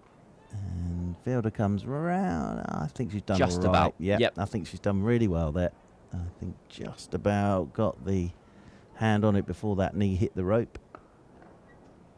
Kukasik, I think it was. This is a great shot from Spence. Slog sweep all along the carpet. Playing a really handy innings here. And again, that drop catch of Spence has sort of kick-started this innings for her. 35 she's on now. 128 for 5. This is a fantastic partnership between these two. Monaghan's on 12 of 4. That's invaluable runs. The partnership's already worth 19 of, well, fewer deliveries than that. Yep, and Monaghan again. Impressing. Now it's the little ramp. Nicely played by Spence. Got outside her off stump and then just dinks it down to the boundary rope for 4. So Spence is on to 39. They're past that 130. Now 132 for 5 with, what have we got? 8 balls remaining of the innings. Oh, it's a no ball as well. No ball as well. That's pricey. It's gone for 4. And it's a no ball. Just seen that up on the big screen. Now, the umpires, what are they discussing here?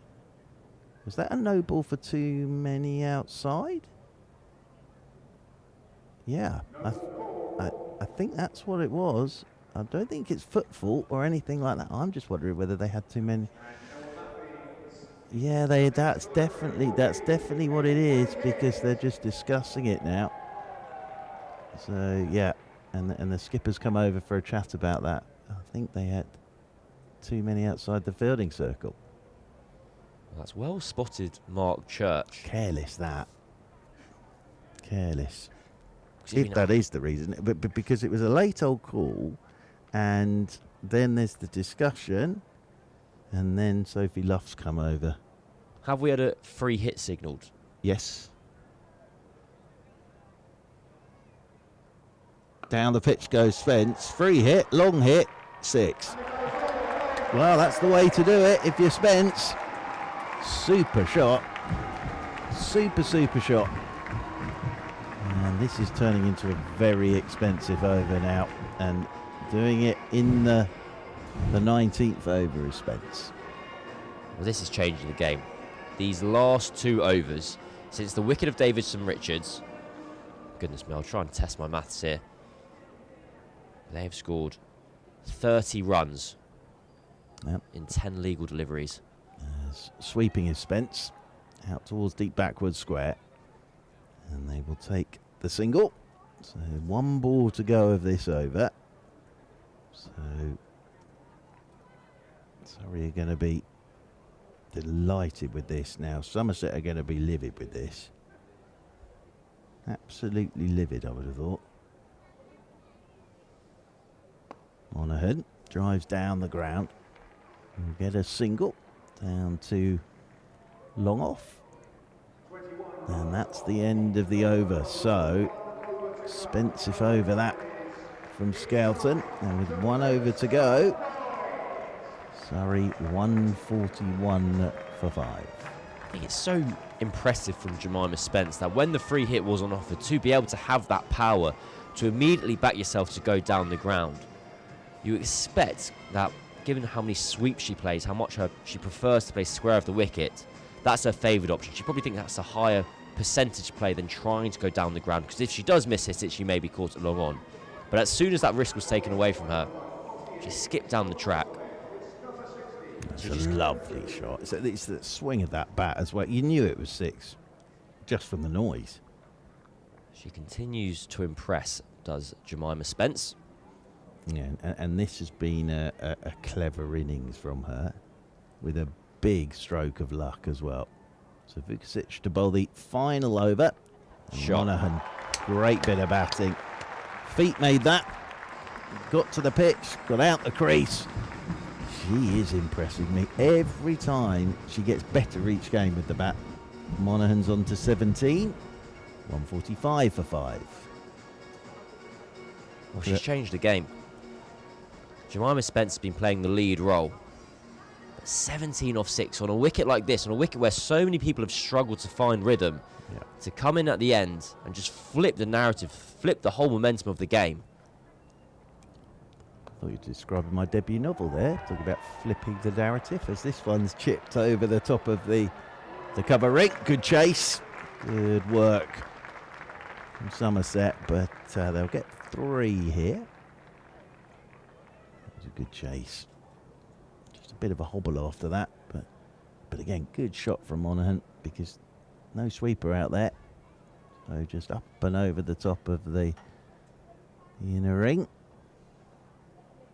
So 7 off the first 2 deliveries. Spence is ramping. Oh, well, she's missed that completely. I thought it had bowled her. I tell you what, again, Jones has done so well there.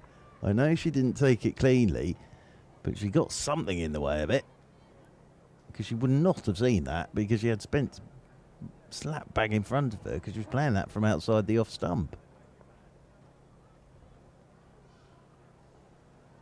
Oh, that's well bowled. Good slower ball.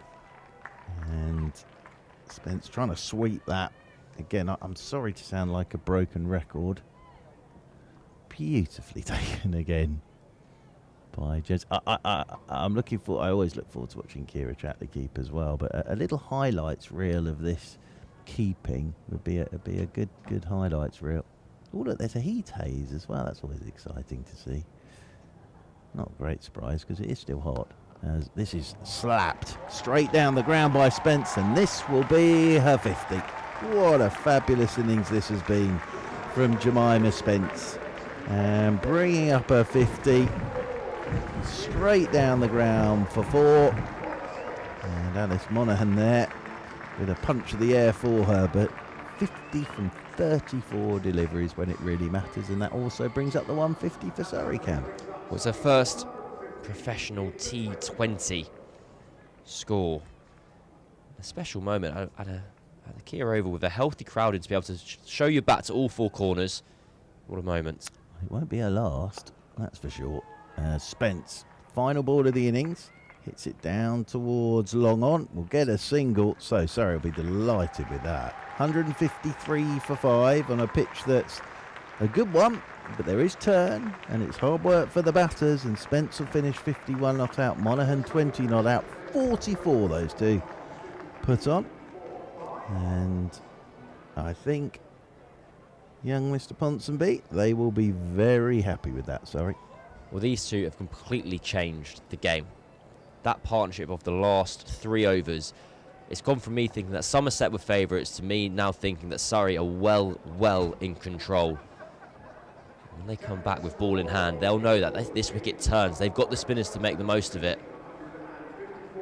I think Surrey will be very pleased with their afternoon's work. I think they really will. And Jemima Spence is congratulated as she makes her way back with Alice Monaghan. Bit of fist pumping there with the coaching staff, as is the modern way. So, heading towards the break now. And here's the scorecard for you. And there, that partnership at the end absolutely stands out. Schofield played nicely for a 28, Davison Richards 24, but there's Spence with 51 and Monaghan with 20. So that will be 1-5-4 for Somerset. Barnes, the outstanding bowler. 3 for 21 for Olivia Barnes today. Lovely stuff from her.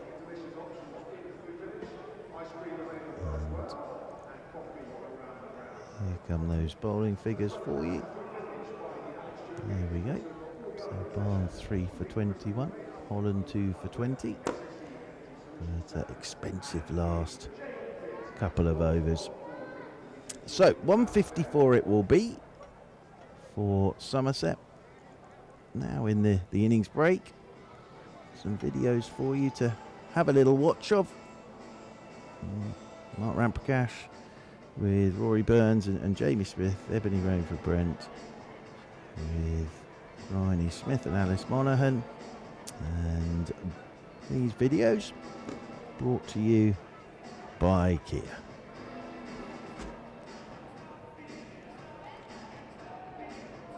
And what was those club experiences like as well? Well, apart from the fact I could never score a run in club cricket. No way!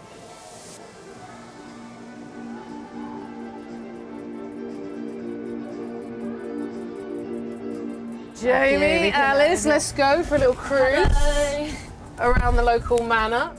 Hey Kia, take me to the Kia Oval.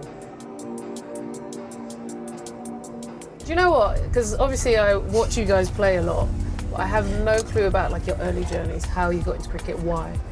Early cricketing, I think it was parents just being me driving them mad, wanting me out of the house. I think nobody in my family played cricket, which is, I guess, a little bit unique. I was at my local cricket club, which was Sutton, but yeah, grew from there. Come on, Alice, what about you? Kind of similar actually. I think my brothers played it, and we just played it in the garden really. Yeah, just joined the club, played with the boys, and one of the boys there played for county, and so that's how I found out what like county cricket was, or like district cricket. That was the thing back then. So then just joined there, and then went through pathways. And what was those club experiences like as well? Well, apart from the fact I could never score a run in club cricket. No way! Never score a run. Really? Yeah, The club pitches, it's too hard. It's a whole different It's ball too game. hard. You need the M25, it needs to bounce, right? It needs to be the oval. It needs to be the oval, there's no run. What about road trips? Because I guess some of the county games, especially, you guys might have to do a decent... You're not going to drive all the time yourself, will you? So will you go in team buses or as in groups? Yeah, we get a big team coach that we all get on. And Alice, you were the first to mention when we got in the car who's playing the tunes. Yeah. So I'm wondering, are you the DJ? Me? No, I'm actually not the DJ. But do you want to be DJ? That's the difference. Some people don't Yeah. want it at all, and some people do want it. So where are do you? I do not want it. You do not want it at all? No. Gus Neither, to be Atkinson's fair. probably ours. Is he all over it? Yeah, he's always putting some music on. Is this like the best ground in the world? Yeah, ranks #1. I think as a ground, obviously it's pretty iconic. You know, an incredible thing to experience as a county cricketer, especially of playing in front of full houses and the atmosphere it has. But yeah, it's definitely the best ground you can play at. All right, Jamie, Alice, thank you so much for taking that incredible drive today. Hopefully we can do it again soon. Thank you. That's The great. sun came out for us today, that's great.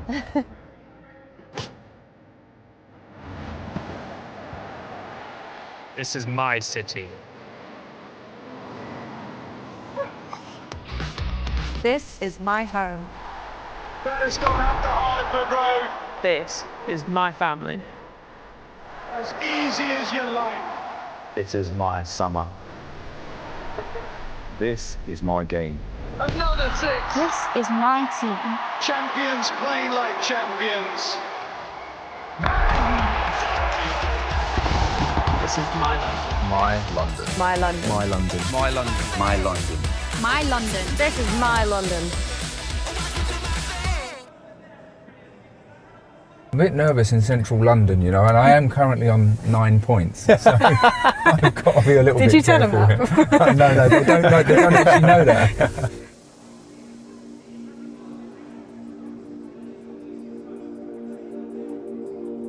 Hey, how are you? Nice to see you. Handles poking out. All right, Ramps.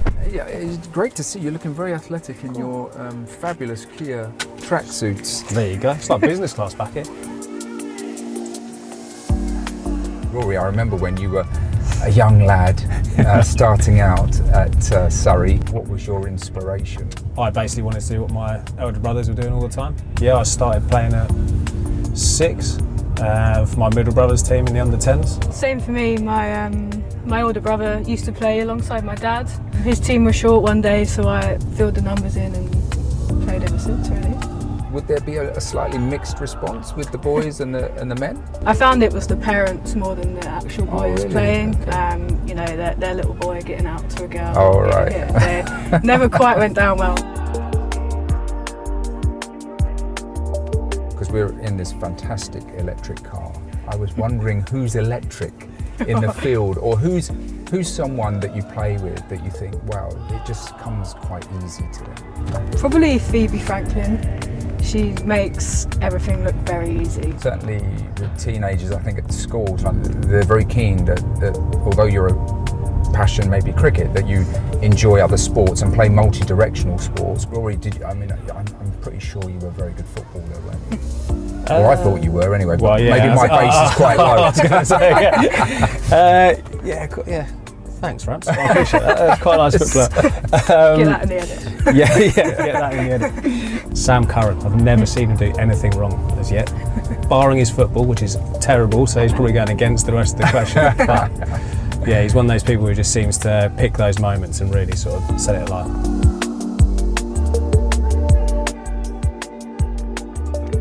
I have just noticed that I couldn't turn left there, so I'm completely flummoxed now. Is that road open? Can I go left? I think so. Unless we go right and we loop back round. Well, I did thinking about doing it's a lovely drive anyway in the Kia. Well, do you know what? We are comfortable, aren't we? And I've had my heated seat on, which is fabulous. Rory, Bryony, thank you so much for accompanying me on that journey to the Kia Oval. I really hope you enjoyed the chat. I did, some inspirational stories and content in there, and best of luck for the season. Thank you. Cheers, Ramps. Appreciate it. Well driven, mate. Thank you. Lovely to see you.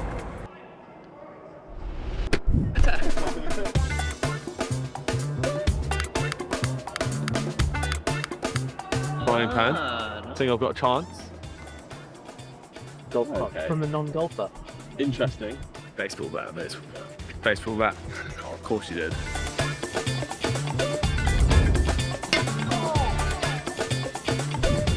That's the one! That's the one we wanted!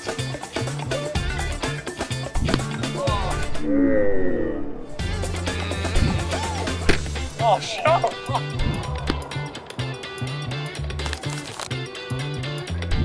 Oh! Into the stands. Hey, that flicked it.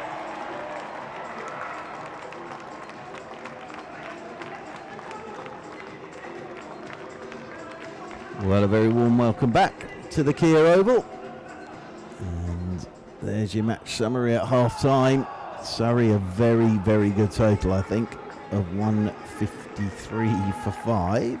So it'll be 154 for Somerset. I've been watching the Kia high catch there during the interval. A couple of great takes by the participants, with the balls being shot out of a bowling machine from our balcony down below us. Not easy, although today, yeah, there is a breeze today. I think what does people in that, well, two things I've noticed is by the men's game this afternoon in the interval, I think possibly a bit more drink will have been taken by the participants, two of which were dressed as octopuses, I noticed in the last game here. And the ball, they're sort of tennis balls, but they're very light tennis balls, and they do swirl in the wind. So I think that makes life fairly difficult as well. So final team talk from the captain.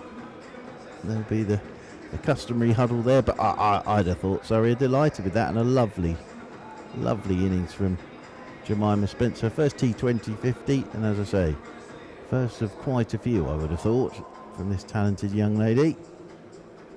Very, very good player. And again, Alice Monaghan there. 20 off 7 balls from Monaghan. It was really her that kick-started it.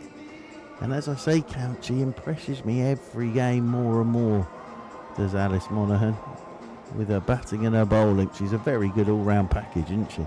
She feels like one of those cricketers that gets labelled as a useful cricketer. No, she's more than that. More than that. I think useful is one of the finest compliments there is in the cricketing world. Absolutely. I'd like to be useful at something. I'd take that. You're always useful. But I'm not quite sure these days.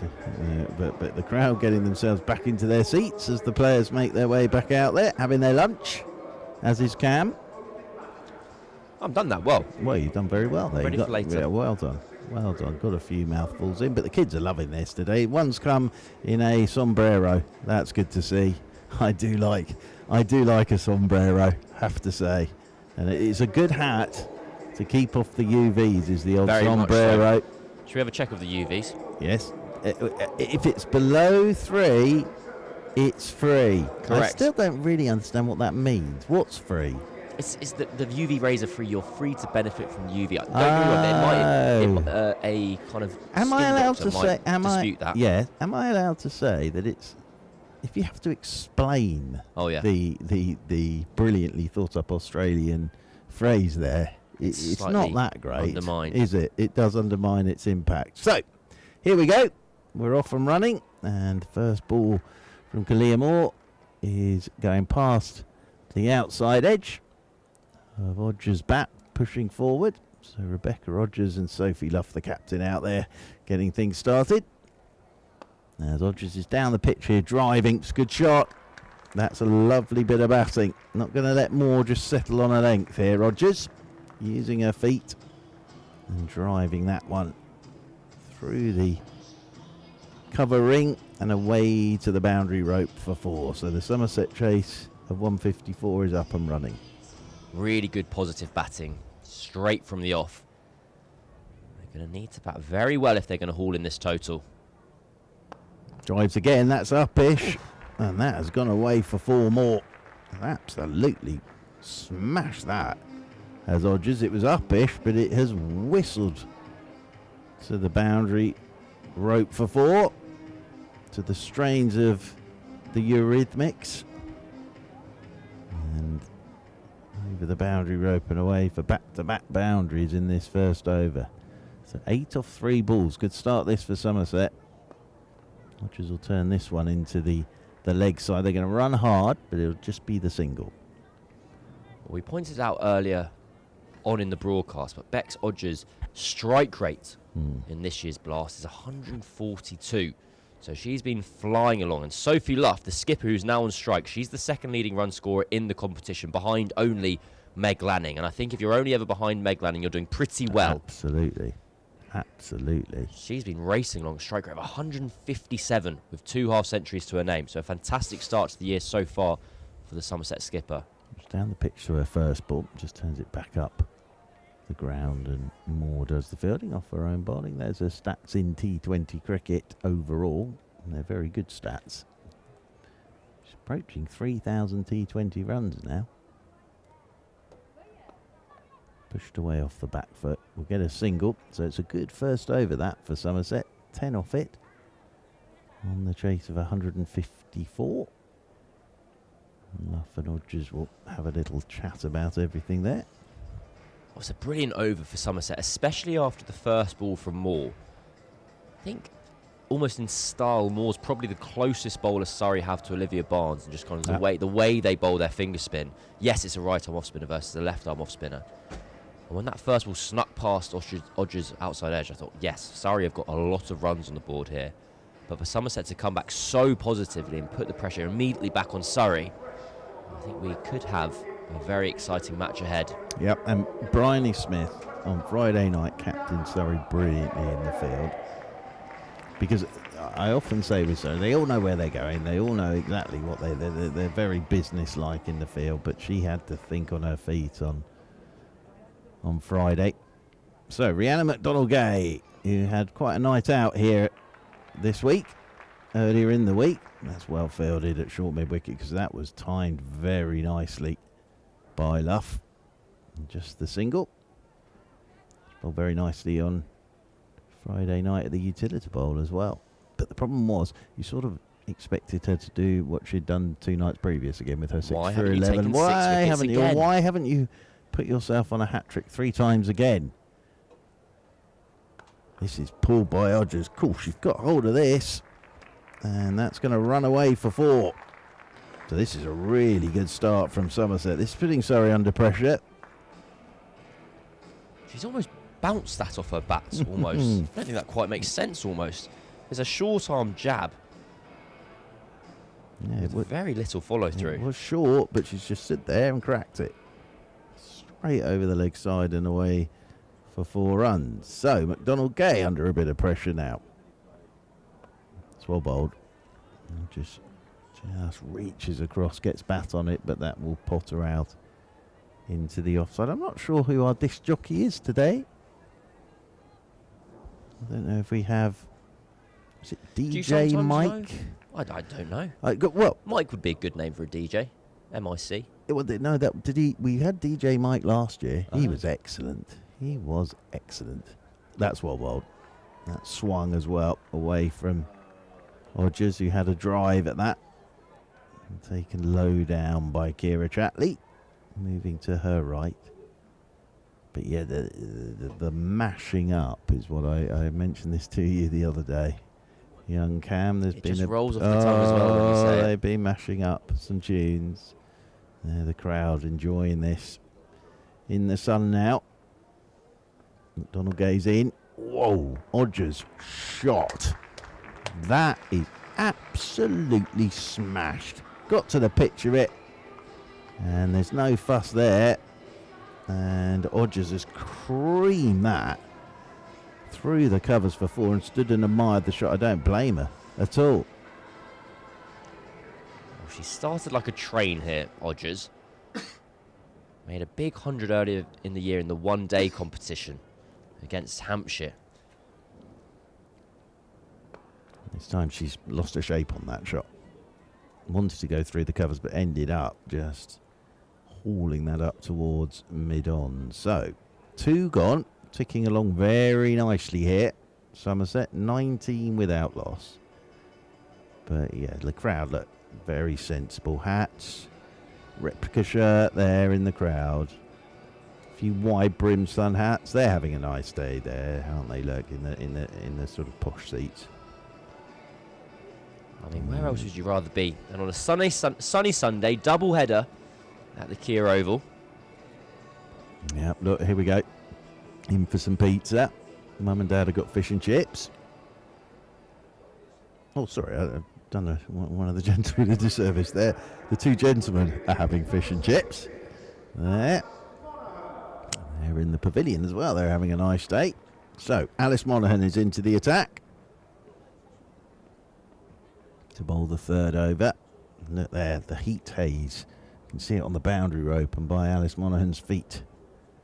Always like to see a heat haze. Nice start.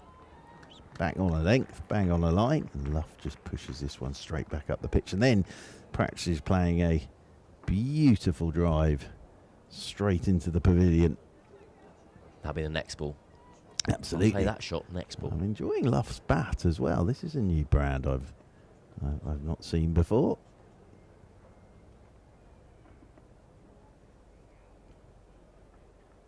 Shorter. That's well played by Luff. It's just waited and then just opened the face of that bat. Guided that off down to 3rd. So we've got a bit of a problem here. They're off to an absolute flyer. Somerset. Very nicely played though. Deliberately played that by Luff. I think that's the key word there, deliberately. It was a little bit edgy, but Luff knew what she wanted to do. Forced the ball away for the bounce to the boundary.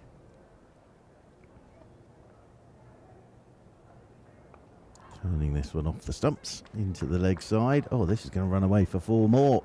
What timing that is from Sophie Luff. Yeah, she is in good nick. If you're turning balls like this to the boundary rope for 4, that's beautifully played again.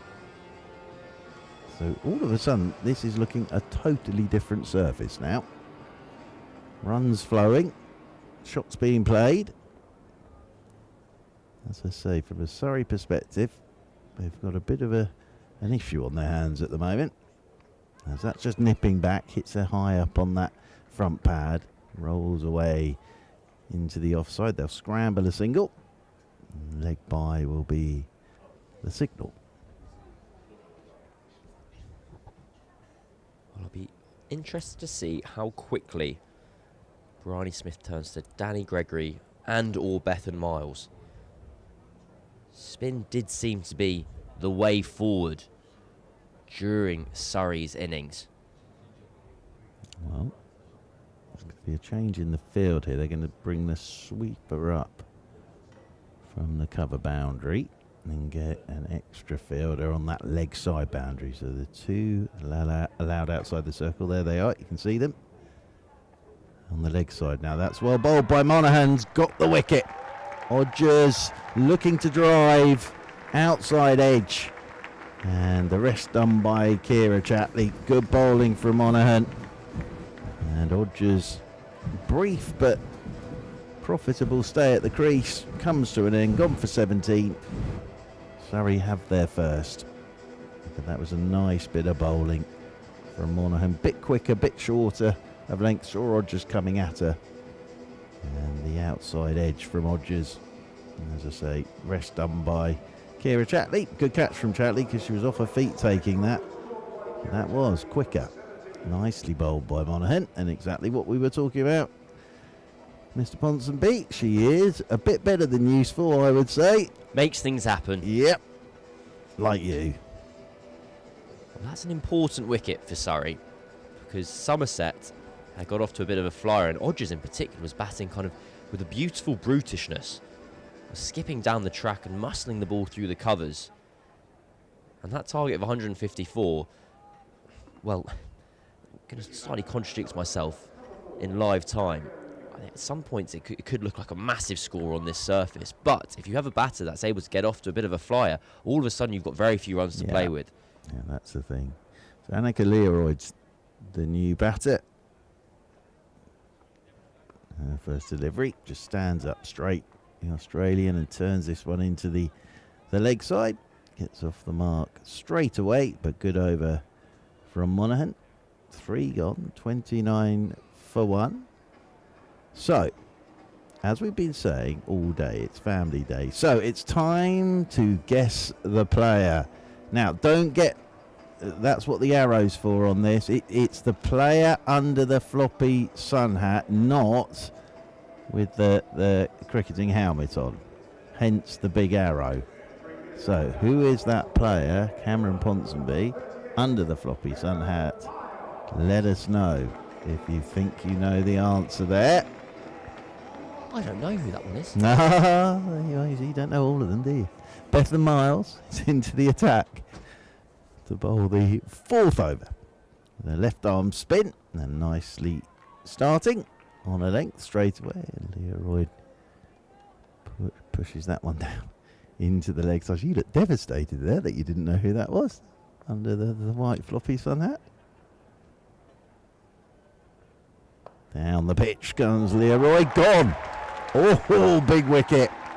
Has driven that straight to McDonald Gate, who doesn't make a mistake in there. And Bethan Miles, big wicket. And Surrey suddenly, couple of wickets. And Somerset, after a cracking start, they were out the blocks very quickly. That's a big wicket. Learoyd gone for 1. And 2 down now. Somerset nicely bowled by Miles. And good catch. Just above her head. And pulled the ball down. So that is a very nice wicket for Surrey to have taken. Very talented player, of course. So Neve Holland's out there. for Somerset. Sophie Luff, the captain, has been watching all of this from the non-striker's end. First ball for Holland, and sweeping. Actually picks it up on the full. That's going to run away for 4. So picked that up on the full and swept it away. So that's a nice start for Holland. A boundary. And 33 for 2. Now Somerset. Bethan Miles has impressed me, actually. In a couple of games she's played before this one.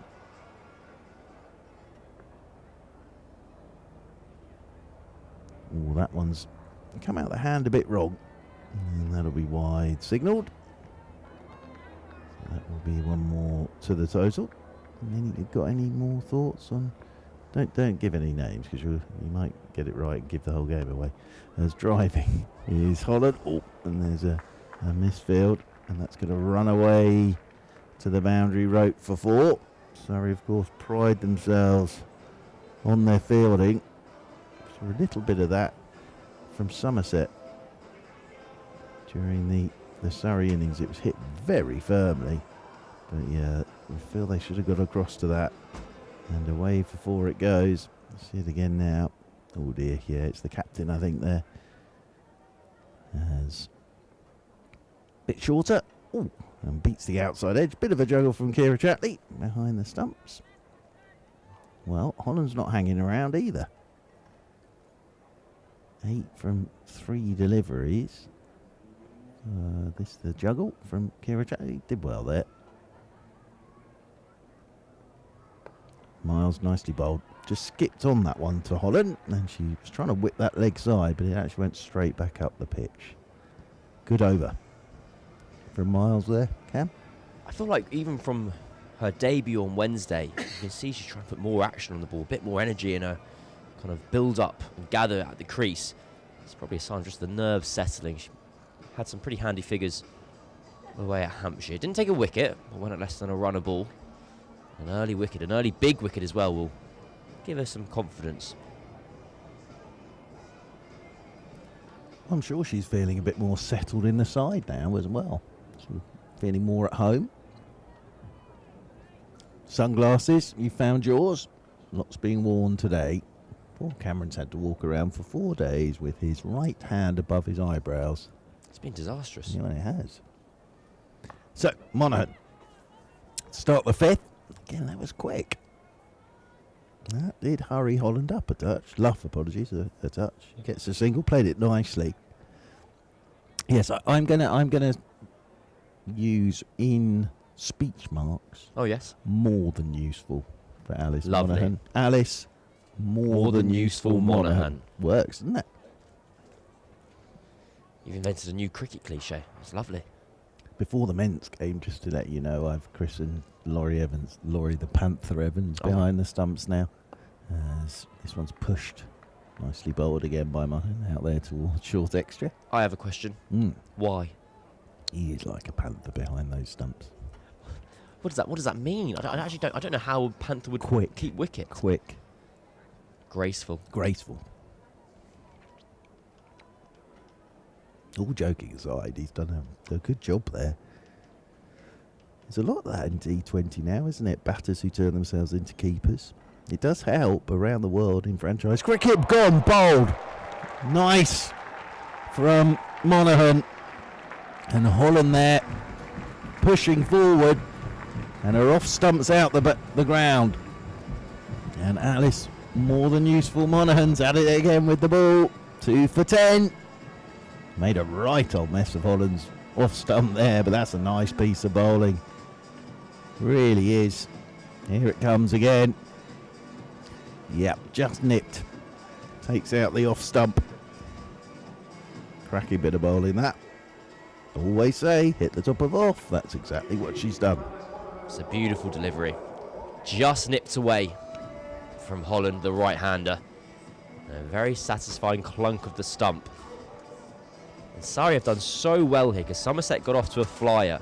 Wickets are so important in this run defence, as it were, for the home team. And they're ticking away That run rate required for Somerset is more than manageable, 7.5. But if you keep chipping away with your wickets, that run rate pressure is just going to grow and grow. You've got young Katie Jones, who kept ever so beautifully. Got a different challenge in front of her now. Here she has.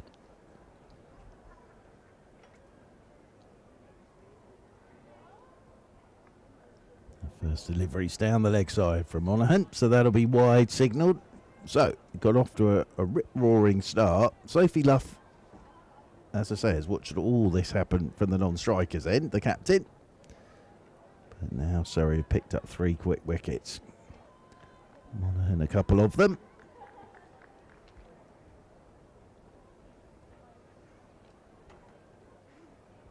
Now feel a bit happier about everything now. Surrey. There's a little inside edge here from Jones. Again, it's nicely bowled right up there from Monaghan.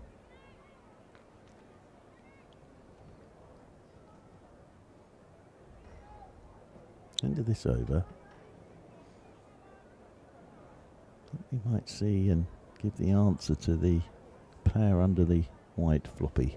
Well, I'm waiting with bated breath because Well, I don't know who it is. It's the only one today that you've not got right. This is short, cut by Jones, straight down to backward point. Well, here it is. There you go. So, again, who is that Surrey star? I know who that is. The floppy white sun hat. We will give you the answer at the end of this over, so you can still get your answer in. Down the pitch comes Jones, turns this one up towards Alice Davison-Richards, and there is no run. So terrific over that from Alice Monaghan. End of the over, 5 gone. Here we go then. Here we go, everybody. And here's your answer. There you go. It's Rhiannon McDonald-Gay. Oh, Cameron is absolutely devastated there. He didn't know that, aren't you? I've got that one really wrong. Do we know who? Do we know who the other person in that photo is? Is that brother, sister of Rhiannon McDonald-Gay? I don't know. Under the cricketing helmet. We could do some research. That's the real quiz, actually. That's the real quiz, yeah. Do you know who this person is who isn't a Surrey player? Yeah, exactly. That would be what a competition that what a competition that would be. Well, we are getting Danny Gregory into the attack now to bowl the 6th over. And her first ball hits the pads of Sophie Luff, rolls away into the offside, and there's no run. We did have an email in. Gaurav Singh got the answer correct. Well done, Gaurav. Excellent work from you there. As this is cut away by Luff. I have to tell you something, Cameron. Tell me something, Churchy. As they get a single there. One of the if we did this competition with me, I during the marriage of Princess Diana and Prince Charles, I won the best lookalike competition as Prince Charles with whoever my Princess Diana was that day. As this is reverse swept very nicely by Jones. That's a lovely way to get off the mark. Just stood up straight and then dinked it straight down to the short third. I said reverse swept. It's more really a reverse ramp shot, this. Just stands up straight, bang. Very nicely played down to the boundary rope for 4. But yes, if you were doing this for that, I would use that with me as a 6-year-old Prince Charles. I think I was. So were you kind of mocked up, like kind of at the altar? Or? No. It was in our village, and it was the best sort of look-alike couple. As this is turned into the leg side, I think what swung it for me is I borrowed the postman's hat. That would do it. Yeah. And who was your Diana to your Rebecca? Charles? Rebecca, who was my best friend then. My Lovely. best friend Rebecca, and she lit the business as well. So yes, that's one. That would probably be who is this playing Prince Charles? Now the king, of course, as driven down the ground by Luff. Is this going to get to the boundary? It is. Well, they had the long off and the mid on, but Luff's got enough bat on that but it didn't give Alice Davison-Richards a chance at long off to get round. So nicely played by the captain. She's on to 16. 50 up. A lot rests on Sophie Luff, because outside of Luff, Odgers and Leroy, there's not been many runs from this Somerset team. Turns this one into the leg side. And there is no run. Well, that can happen as well when sort of 2 or 3 batters dominate. Everybody else either doesn't get a bat or doesn't find any form. End of the over, 6 gone then. That's the end of the power play. I think Surrey will be pretty happy with that. Those 3 wickets and 50 on the board. But the first couple of overs, what were we? 20 odd after the first couple of overs. So they've come back very well, Surrey. Well, Somerset were 28 for no loss after 2.5 overs when Odgers fell. So those 3 wickets in just over 3 overs really helped their cause. I'm going to see McDonald-Gay back in the game. Bryony Smith found out we'd been using her for the quiz. So we'll bring her back into the attack. Swing and a miss. Is it a miss? Yes. A brief appeal from RMG. I rather like this game. I know it's family day and why we're playing it, but I rather like it. I think it works. I preferred it when I was winning. Yes, well, you looked devastated not knowing that one, I have to say.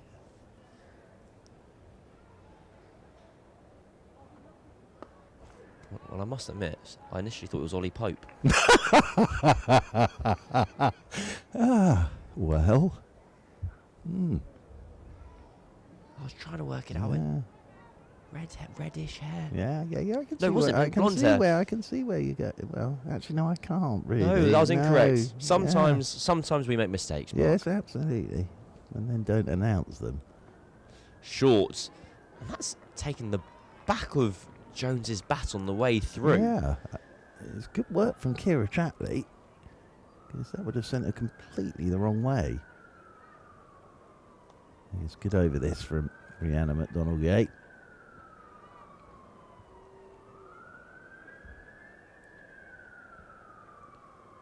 That's an utterly bizarre amount of swing. Has it hit the No, bat? I don't know think if it has. No, I think it's just swung. It's a lovely cover drive out to the sweeper for 1 run.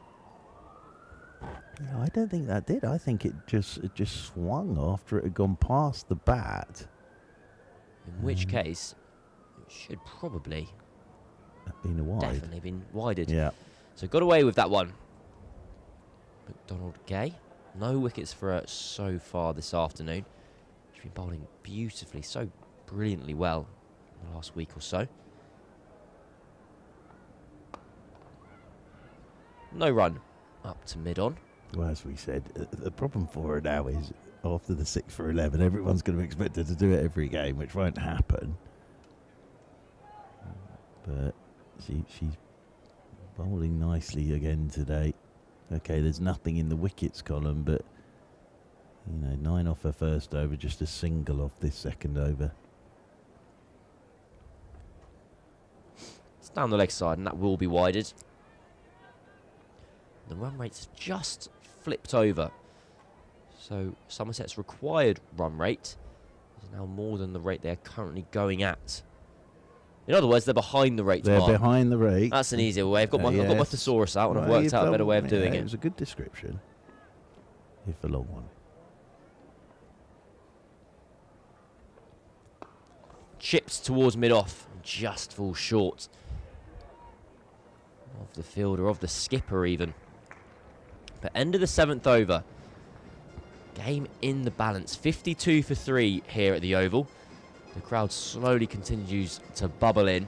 Now some wonderful kind of atmosphere when Jemima Spence went to her 50 at the end of Surrey's innings. That's probably just north of 1,000, maybe creeping towards 2,000 in at the moment. Yeah, it's a good crowd in already. And of course the men's game to come. Surrey men looking to bounce back from their first defeat on Friday against Hampshire.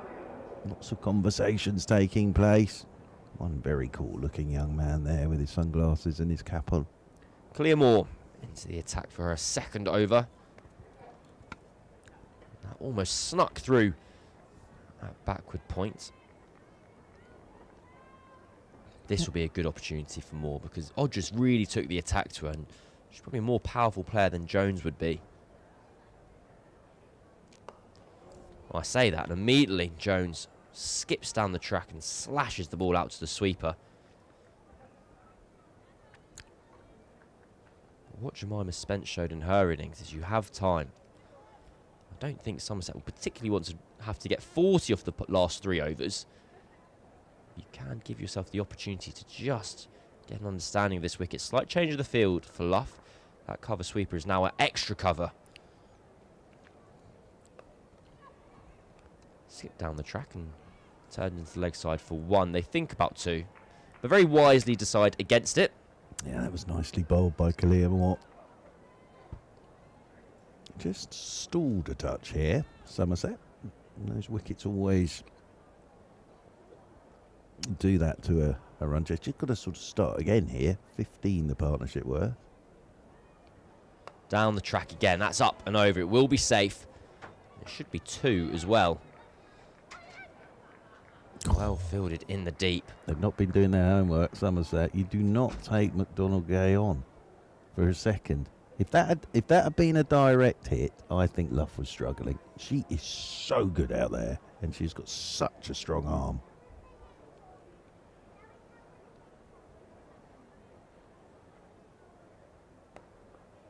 Shovelled into the leg side.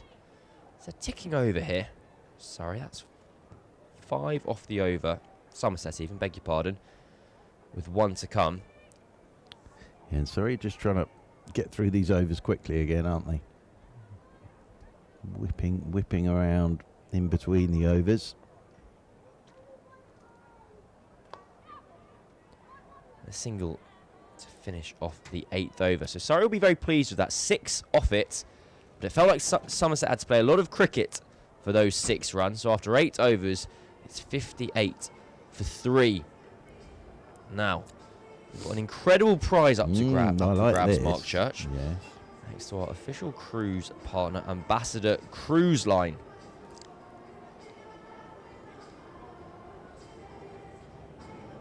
And you can win the chance to experience the warmest welcome at sea with cricketing legends such as Graham Gooch, Jonathan Agnew, Henry Blofeld, Graham Swan, Angus Fraser. And one lucky winner will be able to enjoy a spot in a balcony cabin for 2 for the Unforgettable Cricket Legends Festival. Miles back into the attack. Starts with a single. Switch of ends for her. I'll finish this off. It's departing from London on the 13th of December 2026. So if you want to get away and experience a bit of winter sun. That sounds lovely. You know what? It's not going to be winter sun though, is it? Because you're not going to get down to the southern hemisphere in December. But I reckon it'll be beautiful.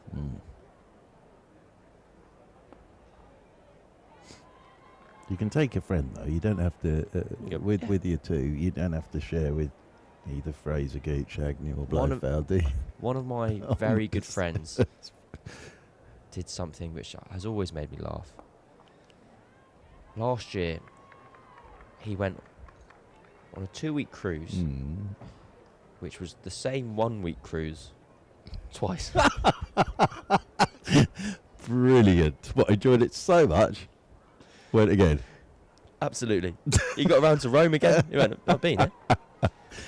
Oh, he did a big circle. He said his favourite bits was on the second week. Obviously, he's already done all the sightseeing. Big full toss. That's out. A cheap wicket for Surrey. Miles holds her head, knowing she's got away with one. And Jones can hardly believe it. For all your money, you would have thought that was flying away to the boundary. But the big full toss down the leg side finds its way into the hands of short final leg, where Danny Gregory holds on. And, well, that could be the wicket that breaks the game. Well, it's a funny one, isn't it? Because sometimes the worst delivery can bring you a wicket. And that's the worst ball she's bowled. But Jones's eyes have lit up. And she's just tried to hit this too hard, really. And it's come more off top edge and just gone straight to Danny Gregory. And you can always tell from the reaction, of the batter there, Katie Jones sort of doesn't want to look up. And the bowler as well, because Miles just sort of put her hand to her head. But it's a wicket, and it's a good one for Surrey again. And this is getting tougher now for Somerset. Luff's still there, but you just feel that Luff's going to have to do most of the run scoring here. We're still a long way away. 95 more required for victory. Griffiths at the crease now. Well bowled by Miles. Griffiths is off the mark. So second week. He says the best bit is that when you get to, I can't remember, he says everyone gets off to go to Leaning Tower of Pisa. Right. The water slides are free. So he's like, I just stick around on the boat. Very good thinking. He's working an off-peak agenda. Very good thinking, that. Well, I wonder if on the Ambassador cruise, whether they've got water slides and things, because that would be magnificent if you were sat there reading your paper of a morning with your coffee, and there's A. Fraser and G. Gooch going down the water. I'd enjoy that. Now that's a great prize up for grabs there. Well, 9 overs gone here at the Kia Oval. 60 for 4 Somerset. I think Surrey will feel quite comfortable in their position in the game currently. We're playing on a wicket, which is being used for the 3rd time, so it's getting a bit tighter. It's taking more spin. And Surrey, having the runs on the board, they'll be very content to have 95 more runs to play with. Danny Gregory back into the attack. Bridie Smith's been chopping and changing her bowlers a lot across this innings. I'm Cameron Ponsonby, joined by Mark Church on the Surrey live stream. And Danny Gregory's on the money. Straight away, worked out to the offside for a single. And Griffiths' role here probably is to get Luff on strike and say, Skipper, can you get us 80, please? Yeah. Well, you do feel that Luff's going to have to do a lot of the run scoring here now for Somerset. She's in good form, as we've been saying.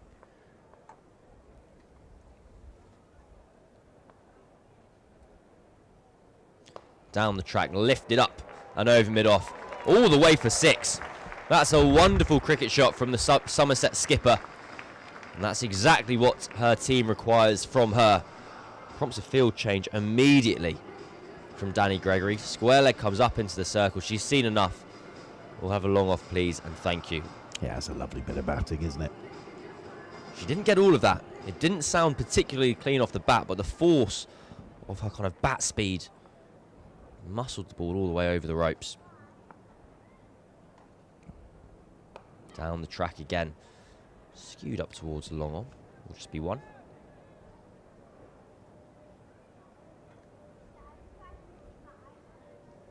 Have you ever been on a cruise? It's not something I've ever done.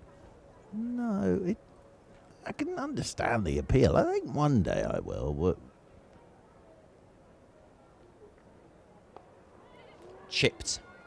Safely, somehow. Agonisingly evades both mid-off and Danny Gregory. Well, there's a fantastic prize you can win. Well, a competition you can enter, courtesy of Ambassador Cruise Line. Yeah. I bet Aggers would be delighted if he was having his first morning and then I turned up. Morning, Jonathan. Oh. Top edge. Fielder looks interested for a second. They should be able to get back for 2. Jemima Spence doing the fielding. My old man, who's sadly no longer with us, though, he always swore that he would never go on a cruise. Then why not? He just didn't like the idea of it, and I think it was the having to eat with other people because he does happen. Yeah. Not that he was grumpy, but he went on one, absolutely loved it, and then Mum and him went all round the world on cruise ships. I think he thought he was. He liked the Hornblower books. Have you ever read those? The Hornblower. Yeah, they're about a captain on the high seas. Lovely. And I think he used to stand for a couple of hours dreaming of being Hornblower on his cruise ship. Halfway through the innings here at the Oval, 72 for 4. Surrey ahead of this fixture so far. It's reminding me of kind of a similar vibe to, was it Biggins that was the pilot? Biggles. That's pretty close. Christopher Biggins, I don't think, has played Biggles. Maybe has. No, Biggles. He was an air pilot. Yes. I enjoyed those books. Oh, they were really good. Really good. Famous Five I used to read by Enid Blyton. I tell you what, there might be a bit of Enid Blyton being read here today on Family Day. That's a good shot. McDonald Gay back into the attack and is greeted by Luff with a drive straight down the ground for 4. So yeah, Sophie Luff is showing what cracking form she's in at the moment. This is dismissive. Yeah. Short of a length. Mid on, mid off in the ring. It's almost a pull shot, a straight pull shot for 4. She's shorter. Get a single. So Luff moves on to 34. But yeah, for Family Day, there may be some books brought to have a read in between the games. Magic Faraway 3, that's now been turned into a big cinema release. One of my favourite books when I was little. Griffiths drives. Didn't sound great off the bat, that one. Potter's out to Paige Schofield out there. Extra cover. Luff's just practicing shots down there at the non-strikers. Her 34 off 24 has been with the minimum of fuss so far. It's McDonald Gay's third over. Griffiths will take this off the front foot, down the ground to long on.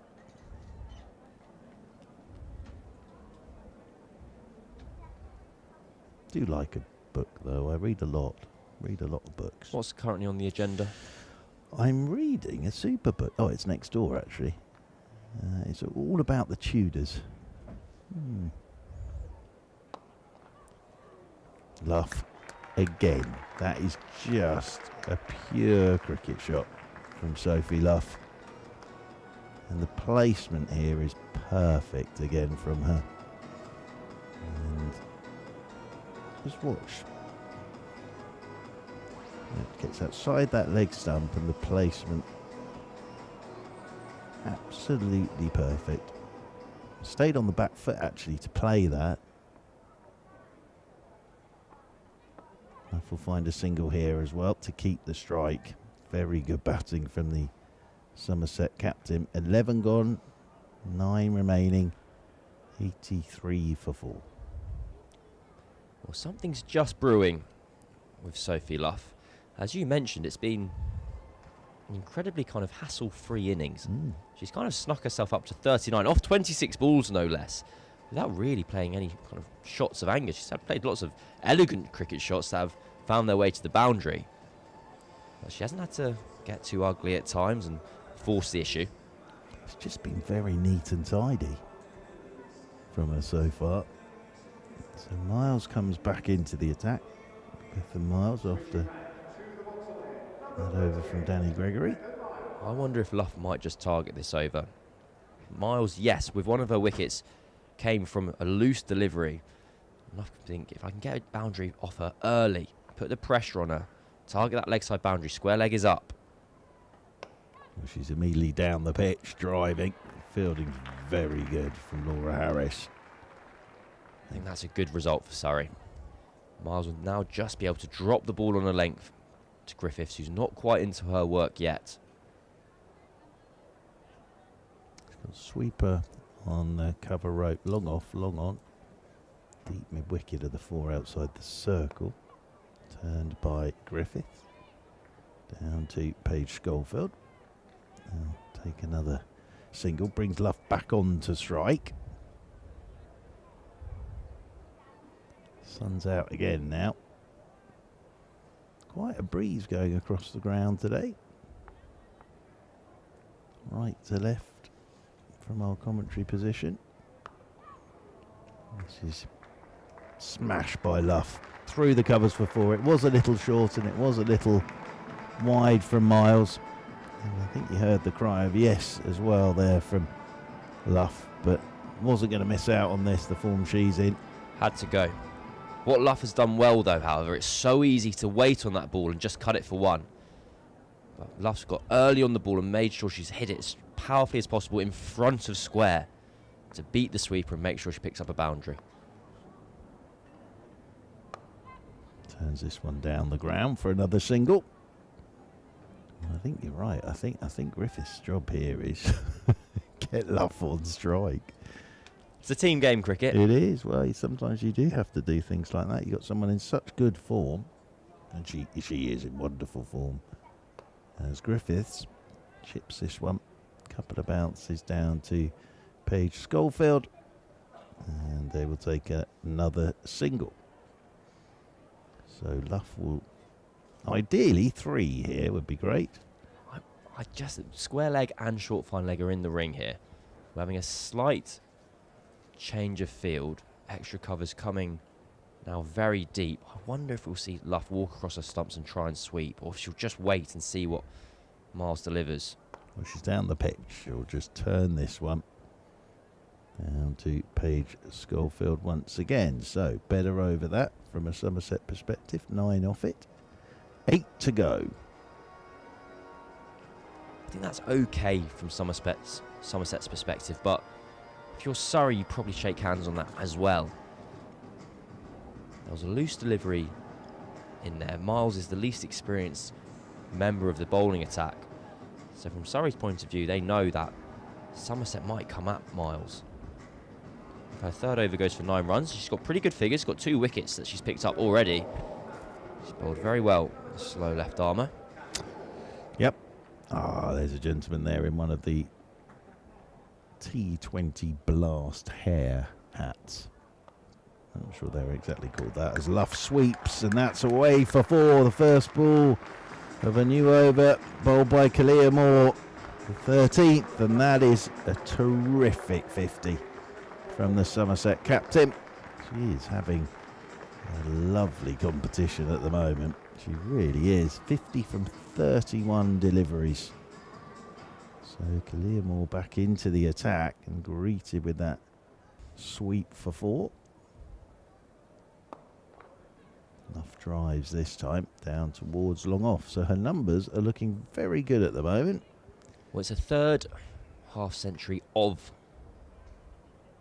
competition already, and I believe, I'm just kind of checking in to see how Meg Lanning got on.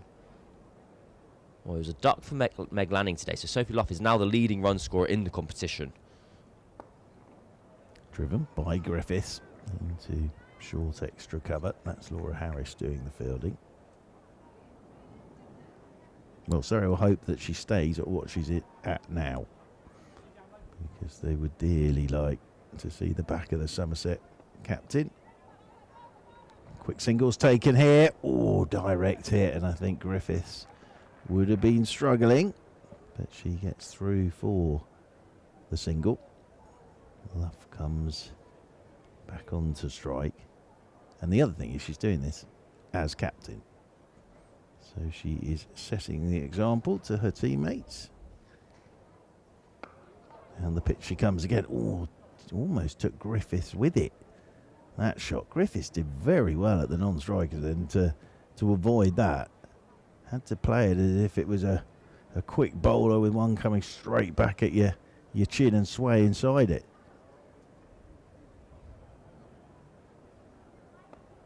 So it's cut away. Oh dear, there's a bit of a mix-up, but they're okay. There is a single there, and that will bring up the 100. So 13 gone, 7 remain. Just a reminder that target 154 for Somerset. But yeah, a lot more spectators arriving now for the end of the women's game, and they're going to have an interesting end to watch. The crisps are being passed around there as well. So the gentleman there in his Surrey replica shirt. That's good use of your 4 and 6 shine there, madam, using it as a fan.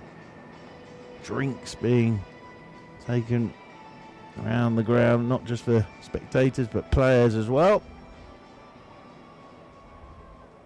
Well, Alice Monaghan so far bowled 2 consecutive overs in the power play. That's the only time this innings we've had a Surrey bowler bowl another over, as it were. So Bryony Smith has been chopping and changing at almost every opportunity. Start of the 14th. Oh, bowled! Griffiths has gone across the line. Monaghan has her third. And Griffiths gone for 8. And Somerset 100 for 5. Another bold dismissal for Monaghan. Extra pace. Griffiths coming across the line, looking to work the ball into the leg side. And Monaghan has been so good. She's been fantastic today. Contributed with the bat, changed the game with the bat, really. And now look at those figures. 3 for 11 off 2.1. It's a race to the finish line here, and Surrey might win by bowling the opposition out. Well, Luff could end up not out at the other end, unbeaten. And Surrey wouldn't mind that. If Luff finished 70 not out, but Surrey bowled everybody else out, they'd be quite happy with that. But Monaghan 3 for out. So Alice, more than useful Monaghan, picks up her third wicket. It's an extraordinary celebration there from Alice Davison-Richards as well. And Chloe Skelton comes out at number 7. So yeah, just a reminder, men's game still to come today. Surrey against the Kent Spitfires. Sam Billings and his team here at the Kia Oval this afternoon.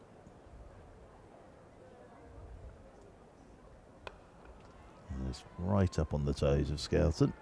Here's Monaghan, just pushes this one to Schofield. There's no run. Yes, but that was an extraordinary celebration from Alice Davison-Richards as well there when she came towards the huddle. She's always full of energy. She is. She bring really the joy. Is. Absolutely. She does everything with a smile on her face. This Alice Davison-Richards. That's short and wide, and that will be signalled wide. So that'll be one more to the total.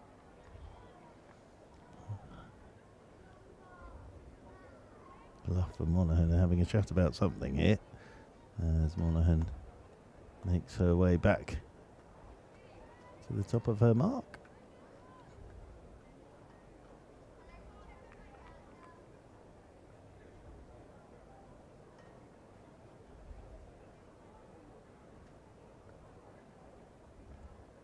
That swing's driven by Skelton with a thickish outside edge in the end, down towards deep third. They'll get the single, and that will bring Luff onto strike. So Luff, first delivery she's faced in this over.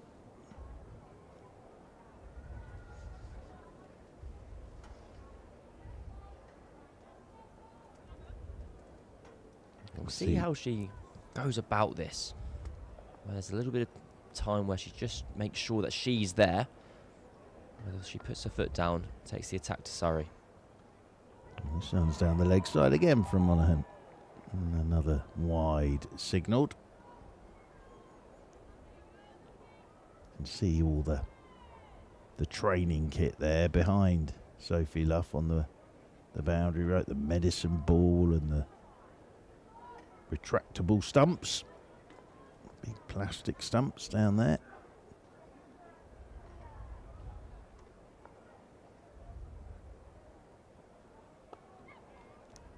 Luff might push for 2 here, but it'll just be a single.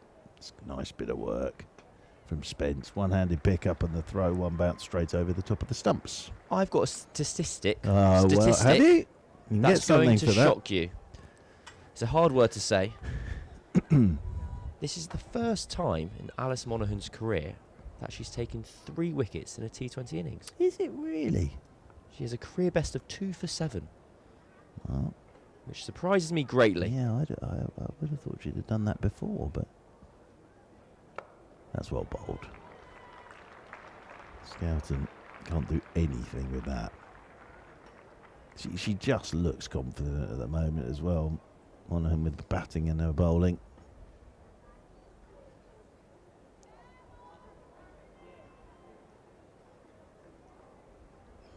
Just going to have a change in the field. Deep third comes up to the edge of the circle, and that will enable them to push Kalia Moore out to deep mid-wicket. So they've got 2 back on that leg side boundary rope now. That's down the leg side though by Monaghan, and this will be wide signalled. It's been a long over this one. 3 wides in it, but the wicket as well. I think Monaghan's pursuing a pretty simple game strategy of trying to hit the stumps. There's a lot to be said for it. And the result is when you're trying to go straight, you can miss down the leg side. Looking to cut here is Skelton. That goes past her edge. So end of the over, 14 gone. 6 remain. But they're going to have to start trying to up the gears a touch here. It's going to be Luff that has to do all the work from a Somerset point of view. 54 for her. Yep, crowd all getting ready for the end of this one, and then the men's game to come this afternoon. Gentleman there's got his food for the family. Another Surrey replica shirt there, and been to a very posh supermarket. The bucket hat and the lovely summer wide brim sun hat there as well. It's a classic of the genre. Classic. So Danny Gregory, first time she's bowled from the pavilion end today. And Luff drives down the ground to long off. Surrey won't mind that at all, because it means Luff's off strike. Skelton comes back onto strike. Of course, Surrey unbeaten in the competition this season. The holders of the trophy. They've made a pretty good start to their defence so far. Again, they're just going to bring a deep square up to the edge of the circle on the leg side, and sweeper goes out onto the cover rope. Quick singles taken here, and the throw doesn't hit, and they were thinking about overthrows, but again, Skelton's done her job, gets Luff on strike. Just trying to kind of break down how Somerset can go about this run chase. If you can go runnable for the next 3 overs, that gives you 30 off 3. So you still don't need to take too many risks. This is chipped by Luff. Good placement, good chase from Alice Davison-Richards. Knocks the ball back inside the boundary rope, and they'll come back for 2. Monaghan with the throw. Sophie Luff, you suspect, well, she's on 56 now, there's 45 runs left. You suspect she's going to probably need to get about 30 of them to get her team home. As this one just clipped away down to Davison-Richards. The other single. Yes, and it's the most obvious thing to say, really, but Luff has to be there at the end.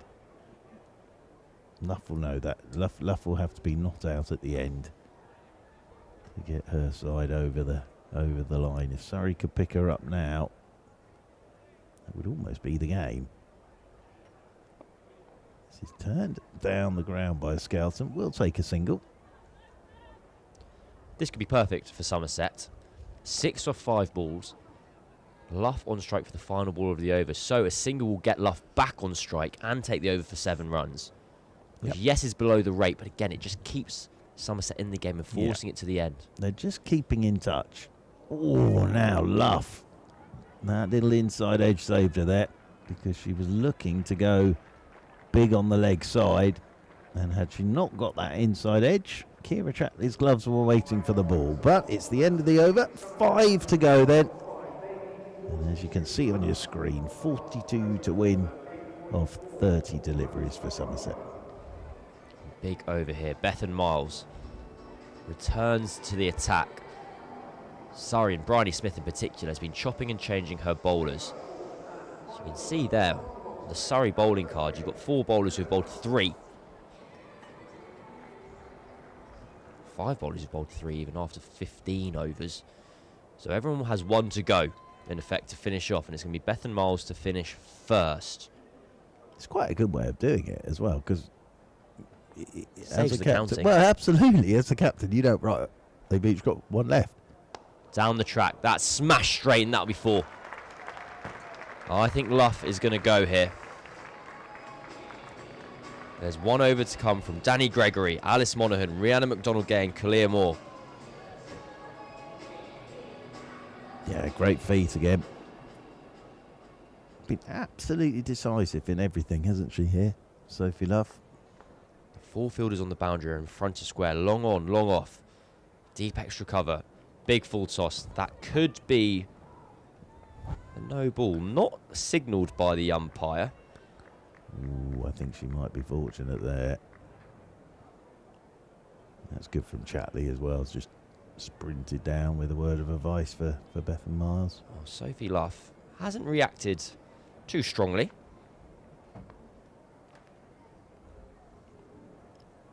That is a wide. It's also potentially quite fortunate as well because that fielder is so far in front of square at deep extra cover. Anything wide will go for 4. Well, she's got too much on it there, and it's just the 1. And that's a fantastic result for Surrey. Yeah, and again, it doesn't look a lot at really that bit of fielding from McDonald-Gay, but it's a throw. Again, like a rocket, 1 bounce straight over. You're not taking that arm on unless you really have to. And we saw that on Friday night off that last ball of the game. No ball. No ball called by the umpire. The single brings Luff back on strike as well. So that's turned out very nicely for Somerset because it means Luff for the free hit. So Luff is on strike for the free hit. Free hit signalled. Again, it's an unusual field Surrey are employing here. We'll see in which direction Luff decides to hit her free hit. Down the track, straight. And that's a fantastic hand from Bethan Miles because that was going for 4. She's saved 3 runs there, no doubt about it. She's done very well to get anything on that.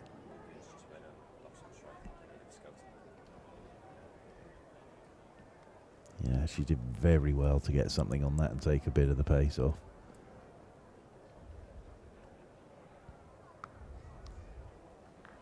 One more run to the total. So just 1 delivery from Miles coming. Well, 1 left to go. And you can just see there on your screens that for Sophie Luff, you have deep extra cover on the far right of your screen. Long off, long on. Straight deep mid-wicket. That's short, that's wide. And somehow Luff has struck that directly at the fielder at cover point. And it's a dot ball. That could have been 4. Miles is done. The 16th over is finished. Surrey need 32 to win. Somerset, beg your pardon, need 32 to win off 24. We have one more. Pick the prodigy. Who is this Surrey star as a child? Oh, I thought we were, for a minute, I thought we were Bruce Forsyth. I thought that was. Let us know, surreybroadcast@gmail.com. We want to know who the young child is there. I know exactly who that is. I know who that is with as well. Her dad. Yeah. I think I can work that one out. Let us know, surreybroadcast@gmail.com. 4 overs left here at the Kia Oval, and what is looking like it is going to be a thriller. Sophie Luff is not on strike currently. That's Chloe Skelton on screen now, but a lot rests on the Somerset skipper's shoulders. She's had a fantastic season so far. 3 50s, but this has been the star of the show so far. Monaghan, 3 wickets to her name, and this is her final over. Bryony Smith putting her cards on the table and turning to her star of the day. And that works for Somerset. 1 run scored. Yeah, that's good from Skelton. Deliberately played. Just angled the bat to get it down to deep third. There, I definitely know who that one is. You see there, Monaghan is finishing her 4 overs. 3 for 17 for her today. And there'll be 1 from Moore, 1 from McDonald-Gay, and 1 from Gregory to finish. In what order? That remains to be seen. Exactly. There's only one person who knows that. That'll be Bryony Smith at the moment. On the money from Monaghan. And a lot of people in the crowd have fallen for that. Yes, indeed. It was a nice delivery and it was a solid backward defence, but didn't know if it needed a standing ovation. But yes, bump ball. They're that into one. the game. Ah, it's great, isn't it? Really good. And still the men's game to come as well. So terrific day, family day as well, which is nice. Love gives herself room, muscles it down the ground and finds its way to the boundary. Crucial runs for Somerset, and now just for the first time in around 7 or 8 overs, I reckon that Somerset dressing room is starting to believe. Yeah, and Love is playing a gem here. Absolute gem of an innings. She knows she has got to score the runs. And she's doing exactly that for her side. There is that Somerset dugout at the moment. Be a bit more relaxed now. Down the leg side. That'll be a wide. She'll have to bowl it again. And a little bit of pressure swings back towards the bowler now. And our colleague Kirsty White often talks about this in run chases of when you are the team batting, you're trying to narrow the gap between runs to win and balls remaining. And that's kind of the game you're playing, the mental game you're playing from the dressing room. Somerset's only 5 away now, 26 needed off 21. If you can just tick away, get that gap getting narrower and narrower as the overs go on. That's a glorious shot. It will just be 1 run, but Luff has timed that beautifully. She's timed everything today. She's just in that lovely patch of being in prime form, where everything is really straightforward and simple, and batting seems the easiest thing in the world. And that's why they always say, if you're in that sort of form, make the most of it, because you never know. There It will could be a stop. little, yeah. Well, 2 important deliveries here. Monaghan to finish off, Skelton on strike. And that works. I think 2 dot balls here is fine from Somerset's opinion. Yeah, absolutely. The key thing is Luff on strike for the start of the next. We're at that point now. Luff has to be on strike at the start of the next over. And now, Danny Gregory has bowled very well, but there's always a risk with a wrist spinner that there is that bit less predictability, reliability of length. You know that a bad ball may well come.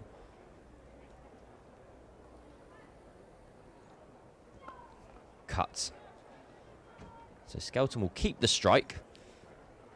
And that's all that Somerset need. 8 runs off Monaghan's 4 final over. You know what I'm going to say to you? What are you going to say? Tie. Tie. We're back in the world of the tie. Back in the world of the tie. We've been very, very close. Here we go. We're going to give you the answer in 3, 2, 1. It's Alice ADR, Davidson isn't Richards. Anbu emailed in. He got it correct. Well done, Ambu. That's a lovely photo, isn't it? With it. It is very good. Yeah, cracking photo that. There is ADR. Not thinking about her golf at the moment, though. Thinking about these last 3 overs. 3 overs to go, and it's going to be Kalia Moore to bowl the next from penultimate. Is there a word for the third last? That isn't the third last? No. The tri ultimate. The tri ultimate. The tri-ultimate sounds good to me. Yes. So that means it's going to be McDonald Gay and Danny Gregory to finish us off. Skelton on strike. And 1 just knocked out into the offside. It's amazing how much pressure this batting pair have absorbed. It felt like when that 5th wicket fell that Surrey was so on top. Well, 31 they put on. Skelton has 8 of them, but they're a good 8. Now they're just going to have a little chat. Are they going to go for the same field that Beth and Miles had? Where they have the 4 fielders out well in front of square, and they are. Means Moore's going to have to bowl slowly. If you get too quick, that's when you can get cut square of the wicket. So be slow and straight. Somerset calling for 2. I would not take that risk. Nope. On Alice Monaghan's arm out in the deep. Well, they have got 2 absolute guns sweeping, because Monaghan's got a great arm, and I've already mentioned McDonald Gay's brilliant throwing skills.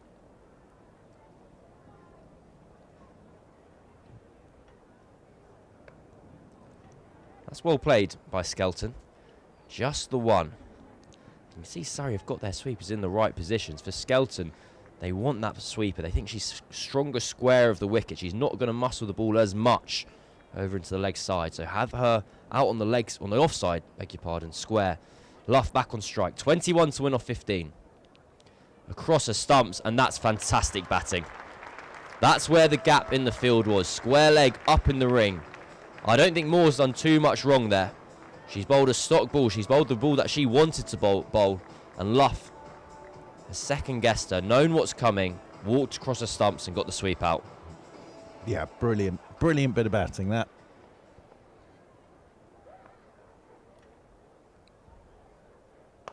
Down the track now and takes a single. Without wanting to speak too soon, yes, Mark Church, it's just feeling a little bit easy for Somerset at the moment. It is at the moment. Surrey needs something to happen here. He wants an insight into who the Duckworth-Lewis would think be ahead. It's Somerset by 6 runs. There's no rain about. I don't want to cause any concern. One more run taken by Skelton. Skelton's on 10 of 14, and yet somehow has also done exactly what's required of her. 100%. You know, Luff couldn't have done this without Skelton at the other end. 2 to go. Ooh. Now, do you bowl Danny Gregory or do you bowl your gun? Because the last thing you want is Rhiannon McDonald-Gay to not have a chance to bowl her 4 overs. Yeah, it's an interesting one for Bryony Smith. She got everything right against Hampshire on Friday night. She's going to go with McDonald-Gay. I think that's the right decision. I agree. I think that's exactly the right decision. What you're also hoping here is that McDonald-Gay can knock someone over. Ideally, from a Surrey point of view, Luff, of course. But even Skelton here has done a really good job with his 10 from 14. Wicket, you almost buy yourself 3 balls, as it were. You do, because, you know, again, I'm not sure it's one of those surfaces you're going to start launching balls immediately. Skelton on strike. Down the ground. That'll just be 1. Long on in position. Done her job again, Skelton. That's it. Done your job now. Got your captain back on strike. It's a bit of a mess at the non-strikers end here. McDonald-Gay diving across. 2 people on the floor there. Now, the thing that's just worrying me a little bit is that both fine leg and short third are in the ring, and an edge could fly away. Full toss. You know what? I think 1 run off that is okay for Surrey. Yeah, that's a good result for Surrey.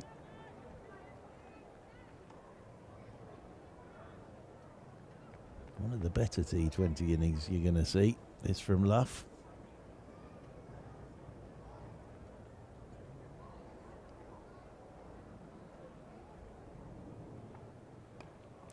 Well bowled. Dot ball as well. Mid-wicket, Laura Harris there is very tight, trying to keep Skelton on strike. Yeah, very good bowling. McDonald-Gay. 13 to win off 9 balls. Slapped out, caught at cover. A huge moment in this match. Bryony Smith sheepishly looks like she just about held on there. And that's why she turned to McDonald-Gay first. It's often said you want your best bowler bowling your penultimate over. Give yourself a chance. Make sure you get to that final over where anything can happen. Somerset still potentially just favourites. But Surrey have given themselves a puncher's chance. Well, it's great bowling. This has been brilliant captaincy again from Bryony Smith. And she actually takes the catch. I think it wobbled on her a bit, but she hung on.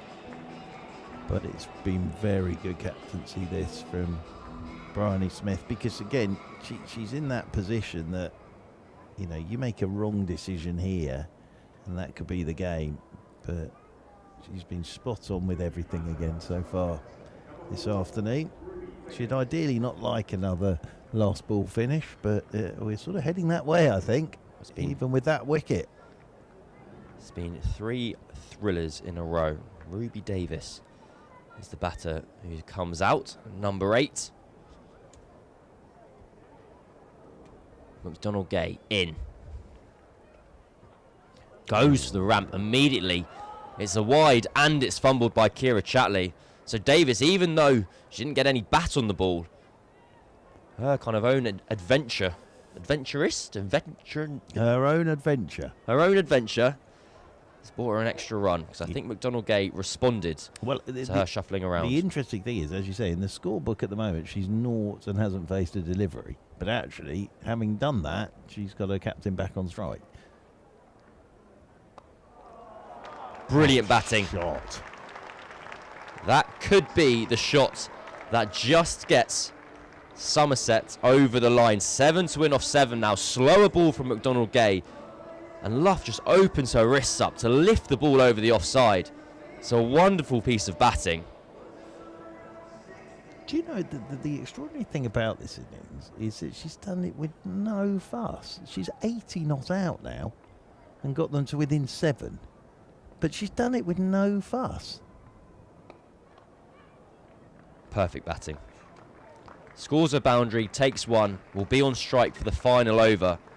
And this has been an absolute masterclass from Sophie Luff. 81 off 52. And hardly a shot of anger across the whole innings. It's one of the best T20 innings I've seen. It really is. Just for how to knock a total down, how to do it calmly, and how to guide your side towards victory. Now, there's still 6 runs required off the last over, which will have to be bowled by Bryony Smith. She's brought herself in to the attack. The captain, we thought it would be Danny Gregory, but Bryony Smith is going to bowl the final over with her off breaks. She'll bowl them quick. Well, this is a high score for Luff in T20 cricket. And this is a powerful move by the skipper. I'll do it. It is. So she's going to come round the wicket. Oh, goodness me. There is a massive gap square on the offside. There's only 4 fielders on the offside.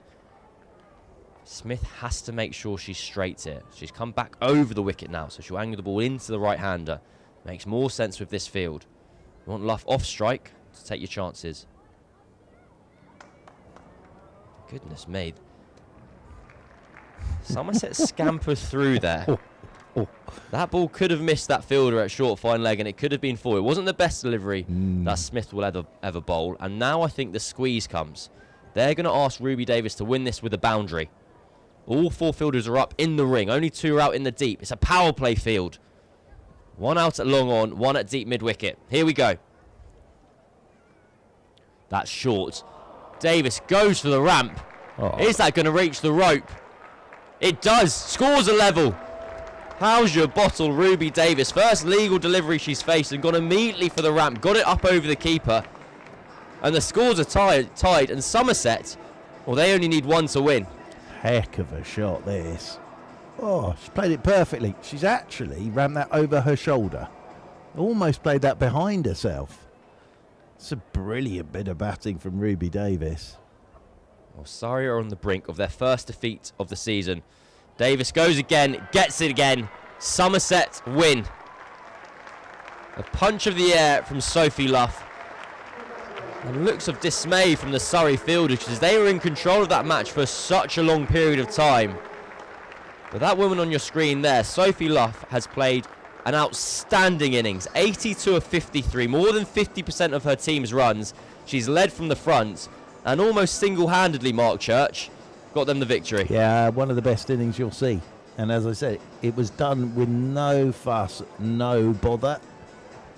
And Ruby Davis there, well, as you said, how's your bottle? 2 ramps wins the game. So, yeah, Surrey will be disappointed with that. I thought their 153 was a pretty good total, I agree. Actually, and they were in control of it. But at times you just have to doff your cap to the opposition player that has had an afternoon out, and this afternoon it's Sophie Luff. 82 from 53 deliveries from the captain. quite brilliant innings. And she's just been lifted off her feet by Jones there. Well, if you take Sophie Luff out of the equation, Somerset are 72 off 67. 6 down. Yep. It's been a tale of two ends. Surrey, I don't think have bowled poorly at all. I think they batted very well. I think Alice Monaghan has been the second best player of the match quite comfortably, but behind Luff. The captain's been in such good form this season. She's now got 3 half centuries across the competition. And she's deservedly and understandably on that showing the leading run scorer in the competition. Yeah, and as I say, it is one of the best T20 innings you will see, because she has manoeuvred her side to victory. She's opened the innings, and she has done the whole thing with the minimum of fuss. So it's been a brilliant innings, that, from Sophie Luff. And Surrey, they'll be disappointed. First defeat of the season. Helish Cranston there having a chat with Jemima Spence. But I think it's by no means a disaster for Surrey. One loss, but that will hurt them, definitely. That will hurt them. But I think at times, as I say, you just have to give credit to one player and Luff. And that's what you see in T20. Someone can have an afternoon or an evening out and change the entire thing. But that's been one of the calmest innings I've seen in T20 cricket, because normally in T20 it all gets very frenetic, and there'll be outside edges sometimes or top edges over the keeper's head. There was none of that. There was none of that at all, and you can see their delight there, Somerset. And they'll be very, very pleased with that. Well, Somerset, here's the card for you. If you want to see a picture of dominance, look at that. There it is. 82 not out for Sophie Luff. The second highest score of the afternoon. 17 from Bex Odgers. And a very fine 17 it was too. It was. I think also just on that card, Skelton's 11 off 17. Important. And Davis's 5 off 2 there at the end. Because it was the last over. She's suddenly on strike.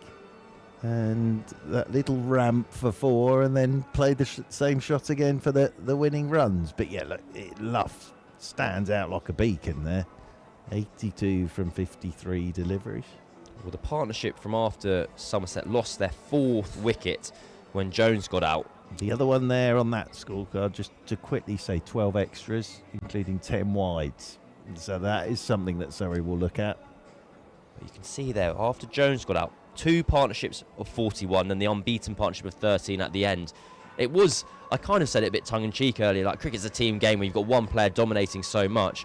But Luff's teammates stuck around, helped her out, chipped in with a couple of singles here and there, and made sure that Somerset had the opportunity to take their risks in the final over, play that ramp shot and get over the line. A perfectly respectable bowling card from Surrey. Monaghan, career best figures of 3 for 24. They bowled pretty well. But to go back to the root cause of everything here, Sophie Luff, superstar, 82 not out. So it's the first defeat of the season for Surrey. Don't go anywhere, however, because we've got the men's game coming up just over an hour. There's the tail of the tape on your screen there. Somerset win by 4 wickets to give Surrey their first defeat of the season. We'll be back in due course on the Surrey live stream, but for now, thank you to the entire production team. Thank you to Churchy, thank you to George, thank you to all the camera people, thank you to me, and we'll be on our way.